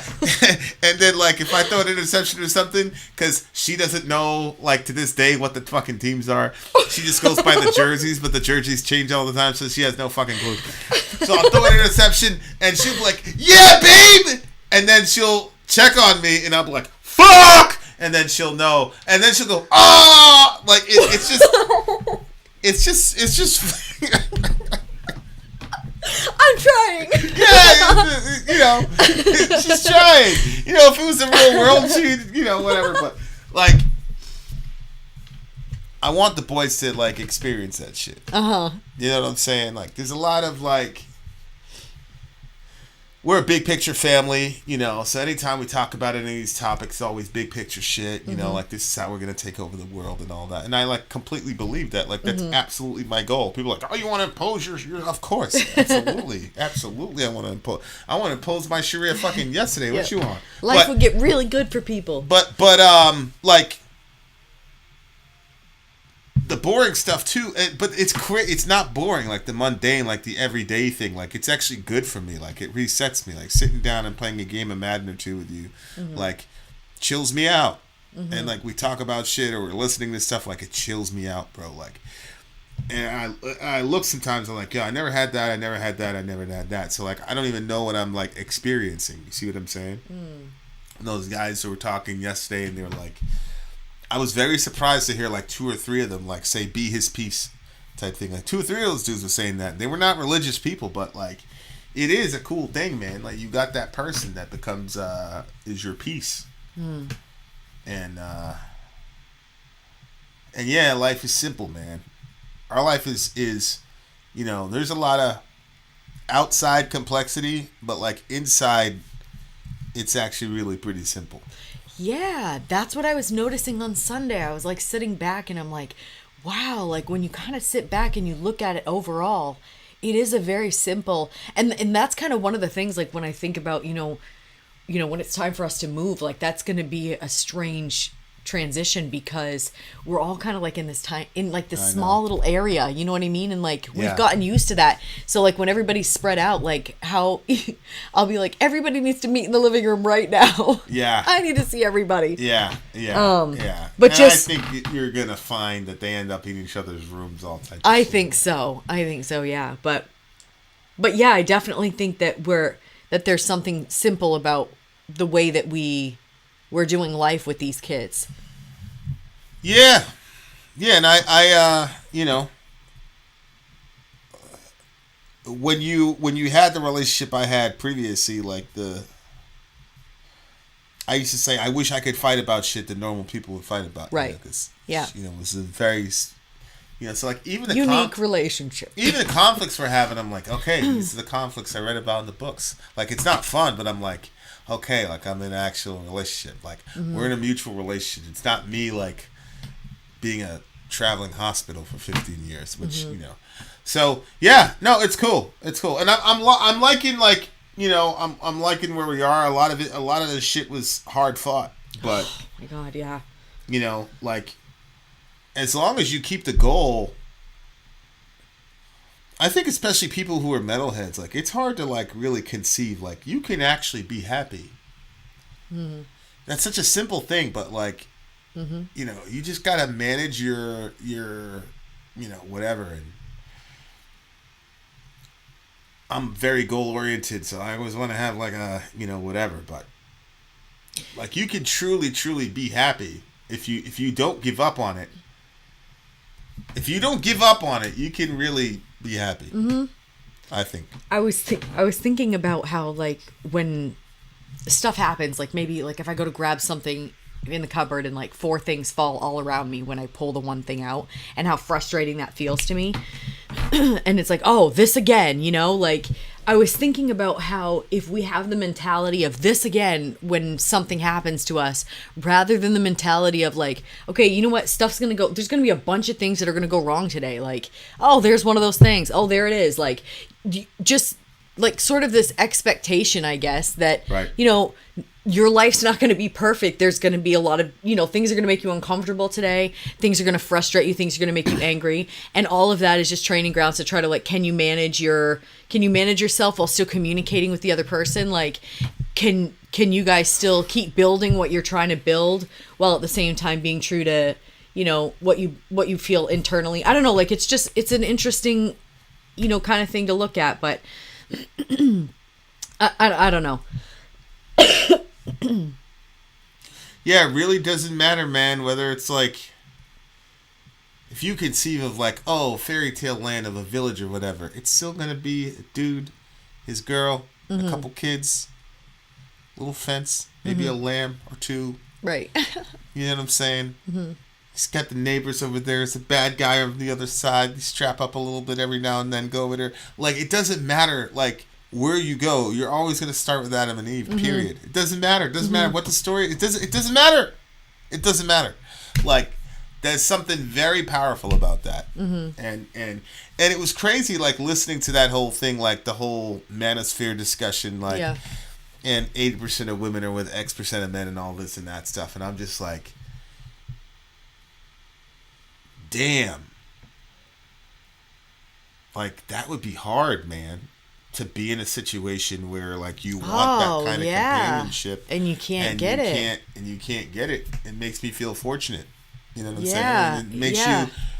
It makes you not take it for granted, Like, a lot of these discussions devolve to sex or whatever, but like at the end of the day, it's like, yo, you got nobody to like watch you play Madden. That shit sucks, bro. Like, it would suck to be in that situation. So, it's weird because there have been a whole bunch of different selections, but there seems to have been a theme through the night. So let's see if there's one more song. Yeah. What do you give this one? I would give this one. Shoot, I was gonna say something about the Madden thing, but okay. I really liked this one. I'm gonna give this one a 10. This is a 10 for sure. This is an 11. You got an 11 for this one? Yeah. Shout out to Michelle and Dev, huh? Like, as if we had a Village Baby. As we were reviewing music. This song.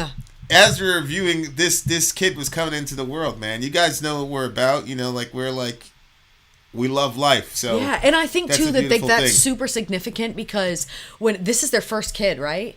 You know, when a baby first comes into a house, it changes everything, and so you got to kind of try to find that, like, you know, stuff.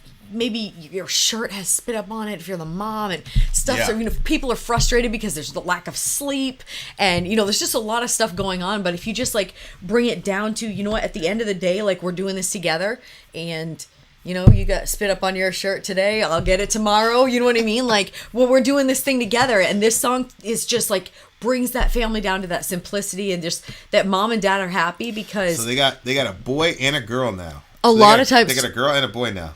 It's still going to change. You know, you get another kid coming home. Which 1 to 2 is a major change as well. But like, don't take that for granted. You know, if you're lucky enough, you're blessed enough that another person's gonna commit their lives to you. You know what I'm saying? Mm-hmm. Like, and then you like, it's such a blessing, man. Like, don't take that person for granted. Don't take that guy. Don't take that girl for granted. Like, yeah, for sure. You know, so for sure. Yeah, it's a beautiful thing, and it sucks that there's people that are not experiencing that. Yeah. The show. Okay. I'm going to give this song a solid 10. It's the only 10 I've given all night. So I think it's actually a little bit brave to be able to be this whimsical about love in this day. Look at this come out. Absolutely. 2016, 2017, 2016. Yep. I think it's a really cool... I loved this one. It's cool to be that upfront about it in this day and age, because everybody's so cynical and everybody politicizes everything, and it's like a lot of the songs tonight have just been about like the meat and potatoes and the building blocks of life, man, and that's what it's about. I love it. We have one more. Speaking of building what did you blocks, rate it? I gave it a 10. Oh, good. Okay. Speaking of building blocks, we've got the building blocks for most of guitar I've heard by a fellow by the name of Jimi Hendrix. I don't know if you're familiar. We shall return with him, dear listener. We'll be right back. Vin out. Sorry out. Gone.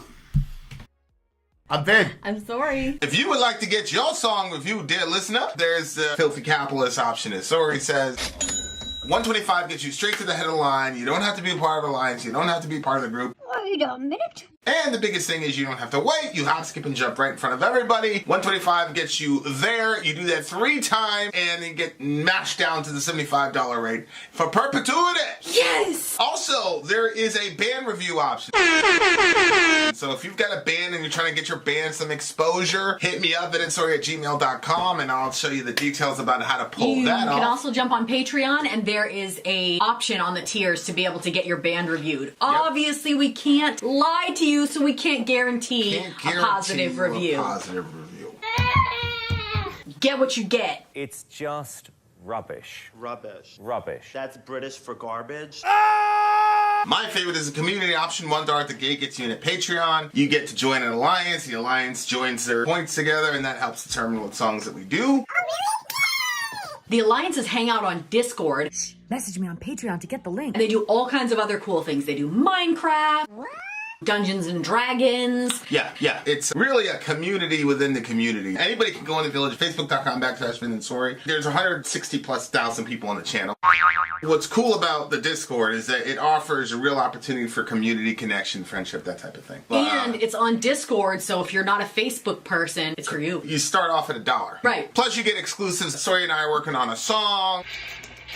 So the first 15 seconds of that was on Patreon. Also, at $15 here and above, when we actually debut the video, they're going to be there live with us. There you are, dear listener. Buy our merch. Yeah, see, it's only...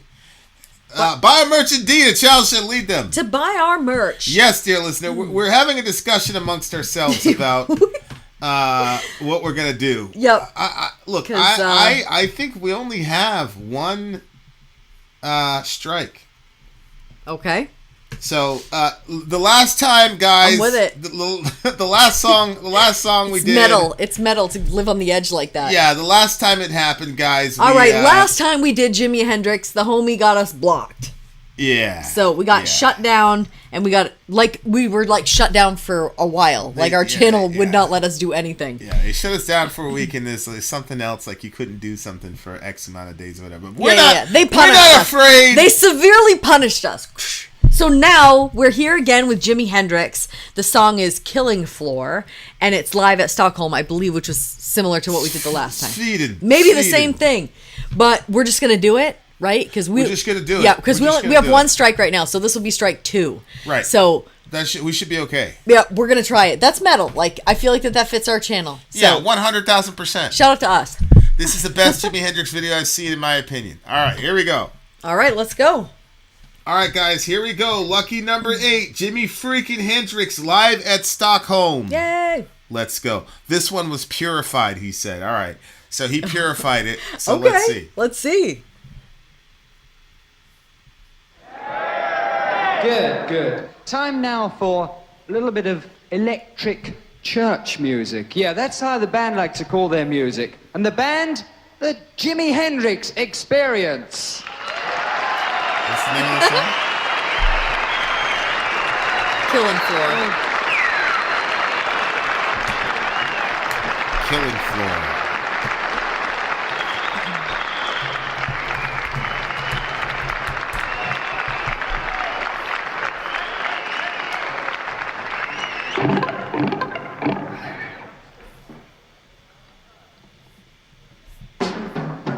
Hello, how y'all doing? I'd like to dedicate this show to the American Deserters Society.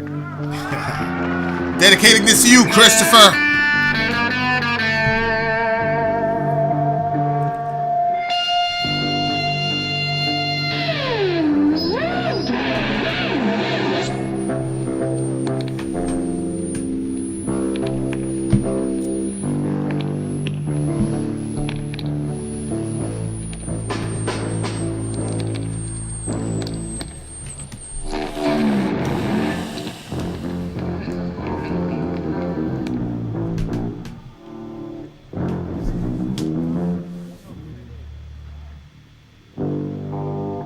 They're doing the sound check live, dear listener.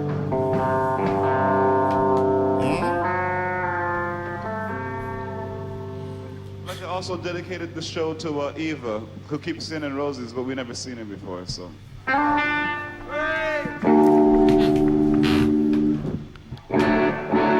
She's a goddess from Ansgard. We're gonna play nothing but oldies but baddies tonight because we haven't played together in about 6 weeks. So we're just gonna jam and see what happens tonight. Hope you don't mind. We're just gonna mess around this jam, see what happens. You wouldn't know the difference anyway.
Foot stomp the bell bottom, bitch.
Jimi freaking Hendrix!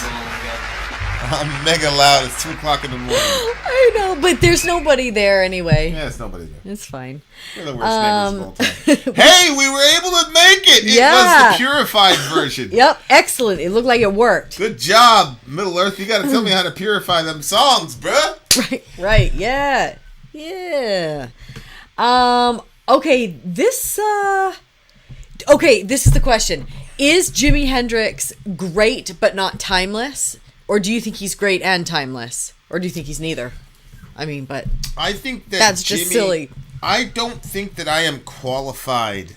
No, just from your opinion. I know you're not qualified. Neither am I. I don't think I'm qualified to comment on Jimi Hendrix. Yeah, you're not, but just do it. Don't see it. Okay. I'm not. Obviously, he's great. I mean, I was captivated. I was especially watching his pick. Yeah. It's so weird how people do. If you really think about like holding the pick, it's a very like hard thing. Yeah, I agree. Yeah. Yeah, and then you got all these different strum because patterns. you're used to the way that your fingers poke out, and none of them poke that way. So you're using something to poke that way, and your control. It's just different than what you're used to. So yeah, the idea that people do it. Yeah. So obviously, I mean, he's but like people saying like this dude is a goat. Are you saying the GOAT? Like, you're saying, like, this dude is like the Tom Brady of guitarists, bro? Like, yeah. And that's what I'm not understanding. But, of course, Well, like, if you listen to Tony Iommi, right? And then you listen to Yngwie Malmsteen, you're going to say, oh, Malmsteen's better than Iommi because Malmsteen's going, like, 5,000 scales in 4 seconds. But, yeah, okay. Like, but Iommi invented, like, entire genres of music. So that's what I don't know about Jimi. Like, did he create, like, a bunch of genres of music? Was he doing a bunch of shit that nobody was doing until Jimi Hendrix showed up? And then, of course, he's now the prototype from which everybody else came from. If that's what's going on, I get it. I respect it. But if people are saying, like, dude is the GOAT because, like, nobody could come up with what he was coming up with, I'm like, I'm not. That can't be. I don't understand. Like, that's kind of like what's going on with me. Okay. Like, and obviously there's a difference, like, with this song. Like, you could tell, like, you know, he's fiddling around with tuning. Like, he's experimenting, like, in the middle of a song. I could not imagine doing that. Like, I could not imagine, like... Yeah, that's even too chaotic for you. But I can't even imagine, like, modern, like... We're friends with some of these guys. They would not be able to do what he was doing, like, live. And they've been playing for a very long time. Yeah. Like, it's just... He was very comfortable. He seemed very comfortable with his instrument. Mastered the instrument, absolutely. Absolutely. But, like, I need to know exactly what it is. Because since I was a kid, okay, it was Bruce Lee, Michael Jordan, and Jimi Hendrix. My stepdad would be like, all right, Vinny, I'm going to show you now, okay? And he'd talk to me about Bruce Lee. Obviously, once I saw Bruce Lee, I fell in love immediately. Enter Dragon was the first movie I watched when I came to this country.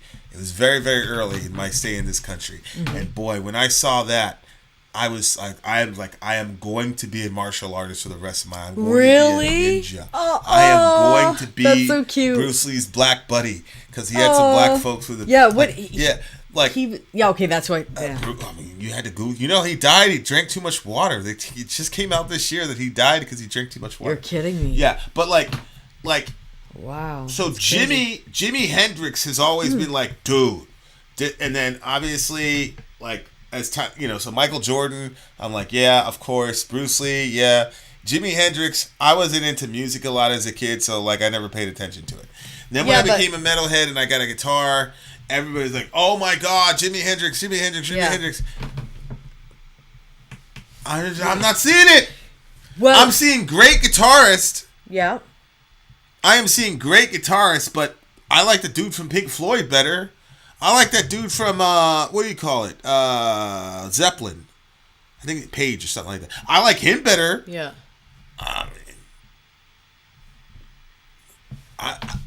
So like, I'm not dissing, I'm not dissing Jimi Hendrix at all. Like, that's what I'm saying. Like, I'm not qualified to... You know what I'm saying? I'm not qualified. I'm not qualified to make I see what you're saying.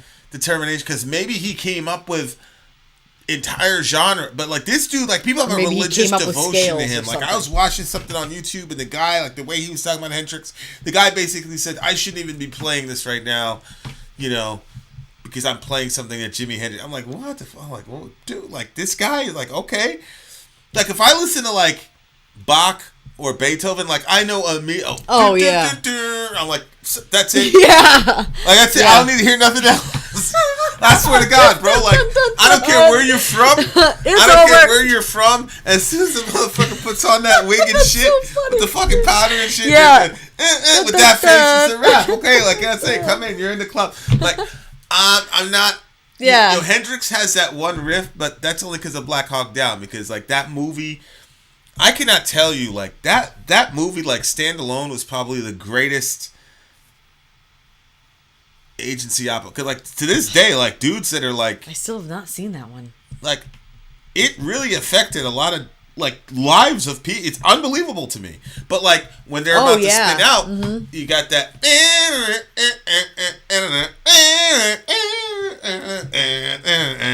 standing next to a mountain, and then Garrison goes up to Eversman and says, all right, man, have good luck out there. And the dude on the back is like, yo, why are you looking like that? He's like, yo, he never does that, bro. He never does that. Like, too late, we're out of there. And they're on 6th floor, and it's all Shiro. So anyway, I'm losing my mind here.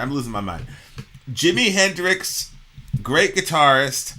I need. Oh, look, see, Claim a Pizza agrees with me. David Gilmour's guitar work has held up way. Okay, David Gilmour is the dude from Pink Floyd. Yeah, but nobody's answering the question as to like what is it that was actually so great. We've only done 4 songs of Jimi Hendrix, like all time. Right. So, yeah. If somebody like gets a like, because we kind of did that, we did a Beatles night. Yep. And like after we did the Beatles night, I was like, okay, I could see. I don't understand Dwayne yet, but I could see like these guys.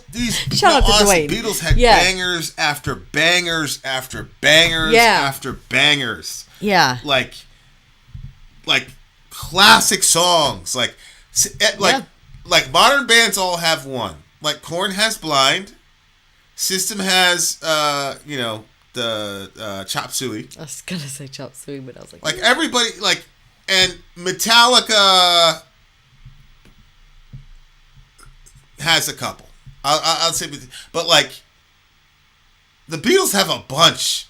Like we did an entire DJ stream where like all of them were like Chop Suey level, like generational songs that like thousands of people will sing immediately. Like that shit is like. I go, okay, like I don't need to like the Beatles to know that something is happening there. Mm-hmm. So like that's the other thing. Like homie played with his teeth. Like this dude is revered in guitar circles. Revered. Like there's almost every guitarist that you can think of. Like people do. Oh, he wasn't. Kirk Hammett stays with the whammy pedal and blah blah. Like Kirk Hammett's like one of the top 20 greatest. I don't give a fuck what you say. Like you know what I'm saying? Like people. Oh, it's a whammy. Like, but like. With Jimmy, there's almost like no debate. There's no conversation. There's like the dude is the greatest. Okay, he plays effortlessly. He has mastered this instrument, but I have to figure out what the hell is going on with this dude, because I feel like I'm missing something as a guitarist. Yeah, it's actually really bothering me because I'm like, I bet you anything, like. You know, when I had that little session when I was listening to a bunch of Neo for like hours a day. Oh, yeah. Like it almost turned me into a completely different guitarist. Like all the new shit is like came post that part. Yeah. So like. Absolutely. I feel like I'm missing something but. Oh, I see what you're saying. That dude from Neil, that band from Neil with the Scars? Yep. He absolutely influenced your playing. What are you doing that with your eyes? I like him better than Jimi Hendrix. I'm sorry. Little bald white guy from Australia. I'm sorry, but to me, I do too. He's a better guitarist than Jimi Hendrix. It's ridiculous for me to say. It's blasphemy. Yeah, somebody needs to let us know in the comment section, like what's the big hype around Jimi Hendrix? What are we missing on this? Because I mean, I don't know. Something seems like there are certain people that I also heard about growing up, which you know how. There was like a musical bubble put around us. We couldn't hear about any of these secular bands. But Pink Floyd, Metallica, and Jimi Hendrix those are the 3 I think that got through the bubble that I knew existed out there from being even a young kid. Yeah, see, like... So, I don't know. Middle Earth, Michael Brown, you know, Dr. Michael Brown. Yeah. Like, idolized Jimi Hendrix. Like... When Jimi Hendrix came out, Michael Brown went to see him live. Dude was like, people. That's the thing that gets me, that intrigues me about Hendrix is like, he has like some hold on people. That it's so because he was not known to be a good vocalist. That's the thing. So he's a mystery to me because he's like not a known good vocalist at all. Yeah. But like. People are like obsessive about Jimi Hendrix. It's crazy to me. Huh. And interesting. And that's why I'm like, yo, I am missing something.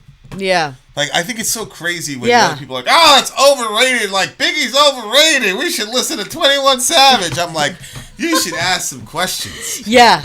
Because I'm a better rapper than 21 Savage. What the fuck? I'm with that. Yep. So like I'm like, yo, like. There's something I'm missing. The song is interesting though because it's about girls that'll get you on the killing floor. the girl. What's a killing floor? Well, I mean, it's a slaughterhouse according to. I thought it was Middle like Earth. another being heartbroken. What? Middle It's a Earth. slaughterhouse. Middle Earth said it's a slaughterhouse. Like I'm thinking, like he's with the wrong girl and like she's like playing around with the mafia and shit. And so now he's you're in the thinking slaughterhouse. that? Yeah, because he's like, yo, I should have left you, and now here I am in this slaughterhouse here. I'm on the, I'm on the killing floor. You got me crying on the killing floor. Yeah, I just took it as he should have quit her a long time ago and let her go, but he didn't. He stayed with her, and then his heart got in too deep with her, and now stuff's gotten not good. He says, "But you got me messing around with you, baby. You got me crying on the kill." I think like. Tell her we love her and we're very proud of her and all the villagers rooting for her for sure. For sure. Okay, go ahead. What were you saying? But you got me messing around with you, baby. You got me crying. I thought it was just him. Now she left him, and now his heart's broken. Like so, now he's on the killing floor. So he's metaphorically on the killing floor. Because she's killing him. Like after everything she put him through, he still stayed with her, and then on top of that, now she left him. But he should have left her. Yeah, that's what he said. I should have quit you. That's how he starts. He's like, so then how would it hurt him less? They still wouldn't be together. You see what I'm saying? No, because he stayed so long. Now he's on the killing floor. Before, if he would have left, he wouldn't have landed on the killing floor. But stuff got worse and worse in their relationship. What's the killing floor for you? The killing floor for me is their terrible is the terrible circumstance he's now in because of her. Whether that's like literally like about to die because she got hooked up with some mafia people. See what I'm saying? Yeah, I just thought it was metaphorical of the relationship. Yeah, you're probably right. I'm probably watching too much Better Call Saul. I mean, there's a lot of Better Call Saul. Look, women abusing men on the killing floor. Thank you. You were just trying to trivialize it because the man was the victim. No. Yes. This is about males being abused by you evil ass woman. Somebody has to speak for us. Oh no. Jesus, that's what really happened. Bad. That's what happened. Okay, that's really terrible for a couple of reasons. One, because I didn't see it at all. Now I can actually see what you're saying. Yeah, see, he had his first mind. You should have listened to your first mind, brothers. You should have stayed away from that broad. You should have listened to your first mind. But it says she was pretty. So yeah, he didn't. That's what happens. The girl. That's what happens. That's what happened to me. You're too pretty. Oh no. You're too pretty. But you don't stay pretty forever, so you better fix that shit before you get ugly. Me want tire. Me want tire. Me want. I want that one. I want that one. That's what I said. Me want tire. You're funny. That's cute. Long live Kim Wexler. Hell yeah. Wow. Gang shit. We are not giving up any spoilers, by the way, dear listener. No. Yeah, great show. Great show. Better Call Saul. If I don't follow, my first mind. Yeah. That's what I'm saying. That's what it is. Saying, like, You're if right. He doesn't follow his first mind. Yep. And then, like, look, you got to listen to your first instinct. Men never do, though. Men are never, you never hear, like, men being you told, don't. Listen to your first instinct, Yeah, brothers. I thought that's because you didn't have them, but that doesn't make any sense. Of course you guys have those. We have them. We have instincts. Hello. I know, that doesn't make any sense. I don't know why that was some weird thought I had. We've had to build up more instincts than you, evolutionarily speaking. Well, who's counting? Obviously, the men are. All right, so then what? No, I have nothing to add to that. I just want to let that sit, brothers. We gotta start making some right decisions here. Rhea Sanborn is actually a friend of my sister-in-law.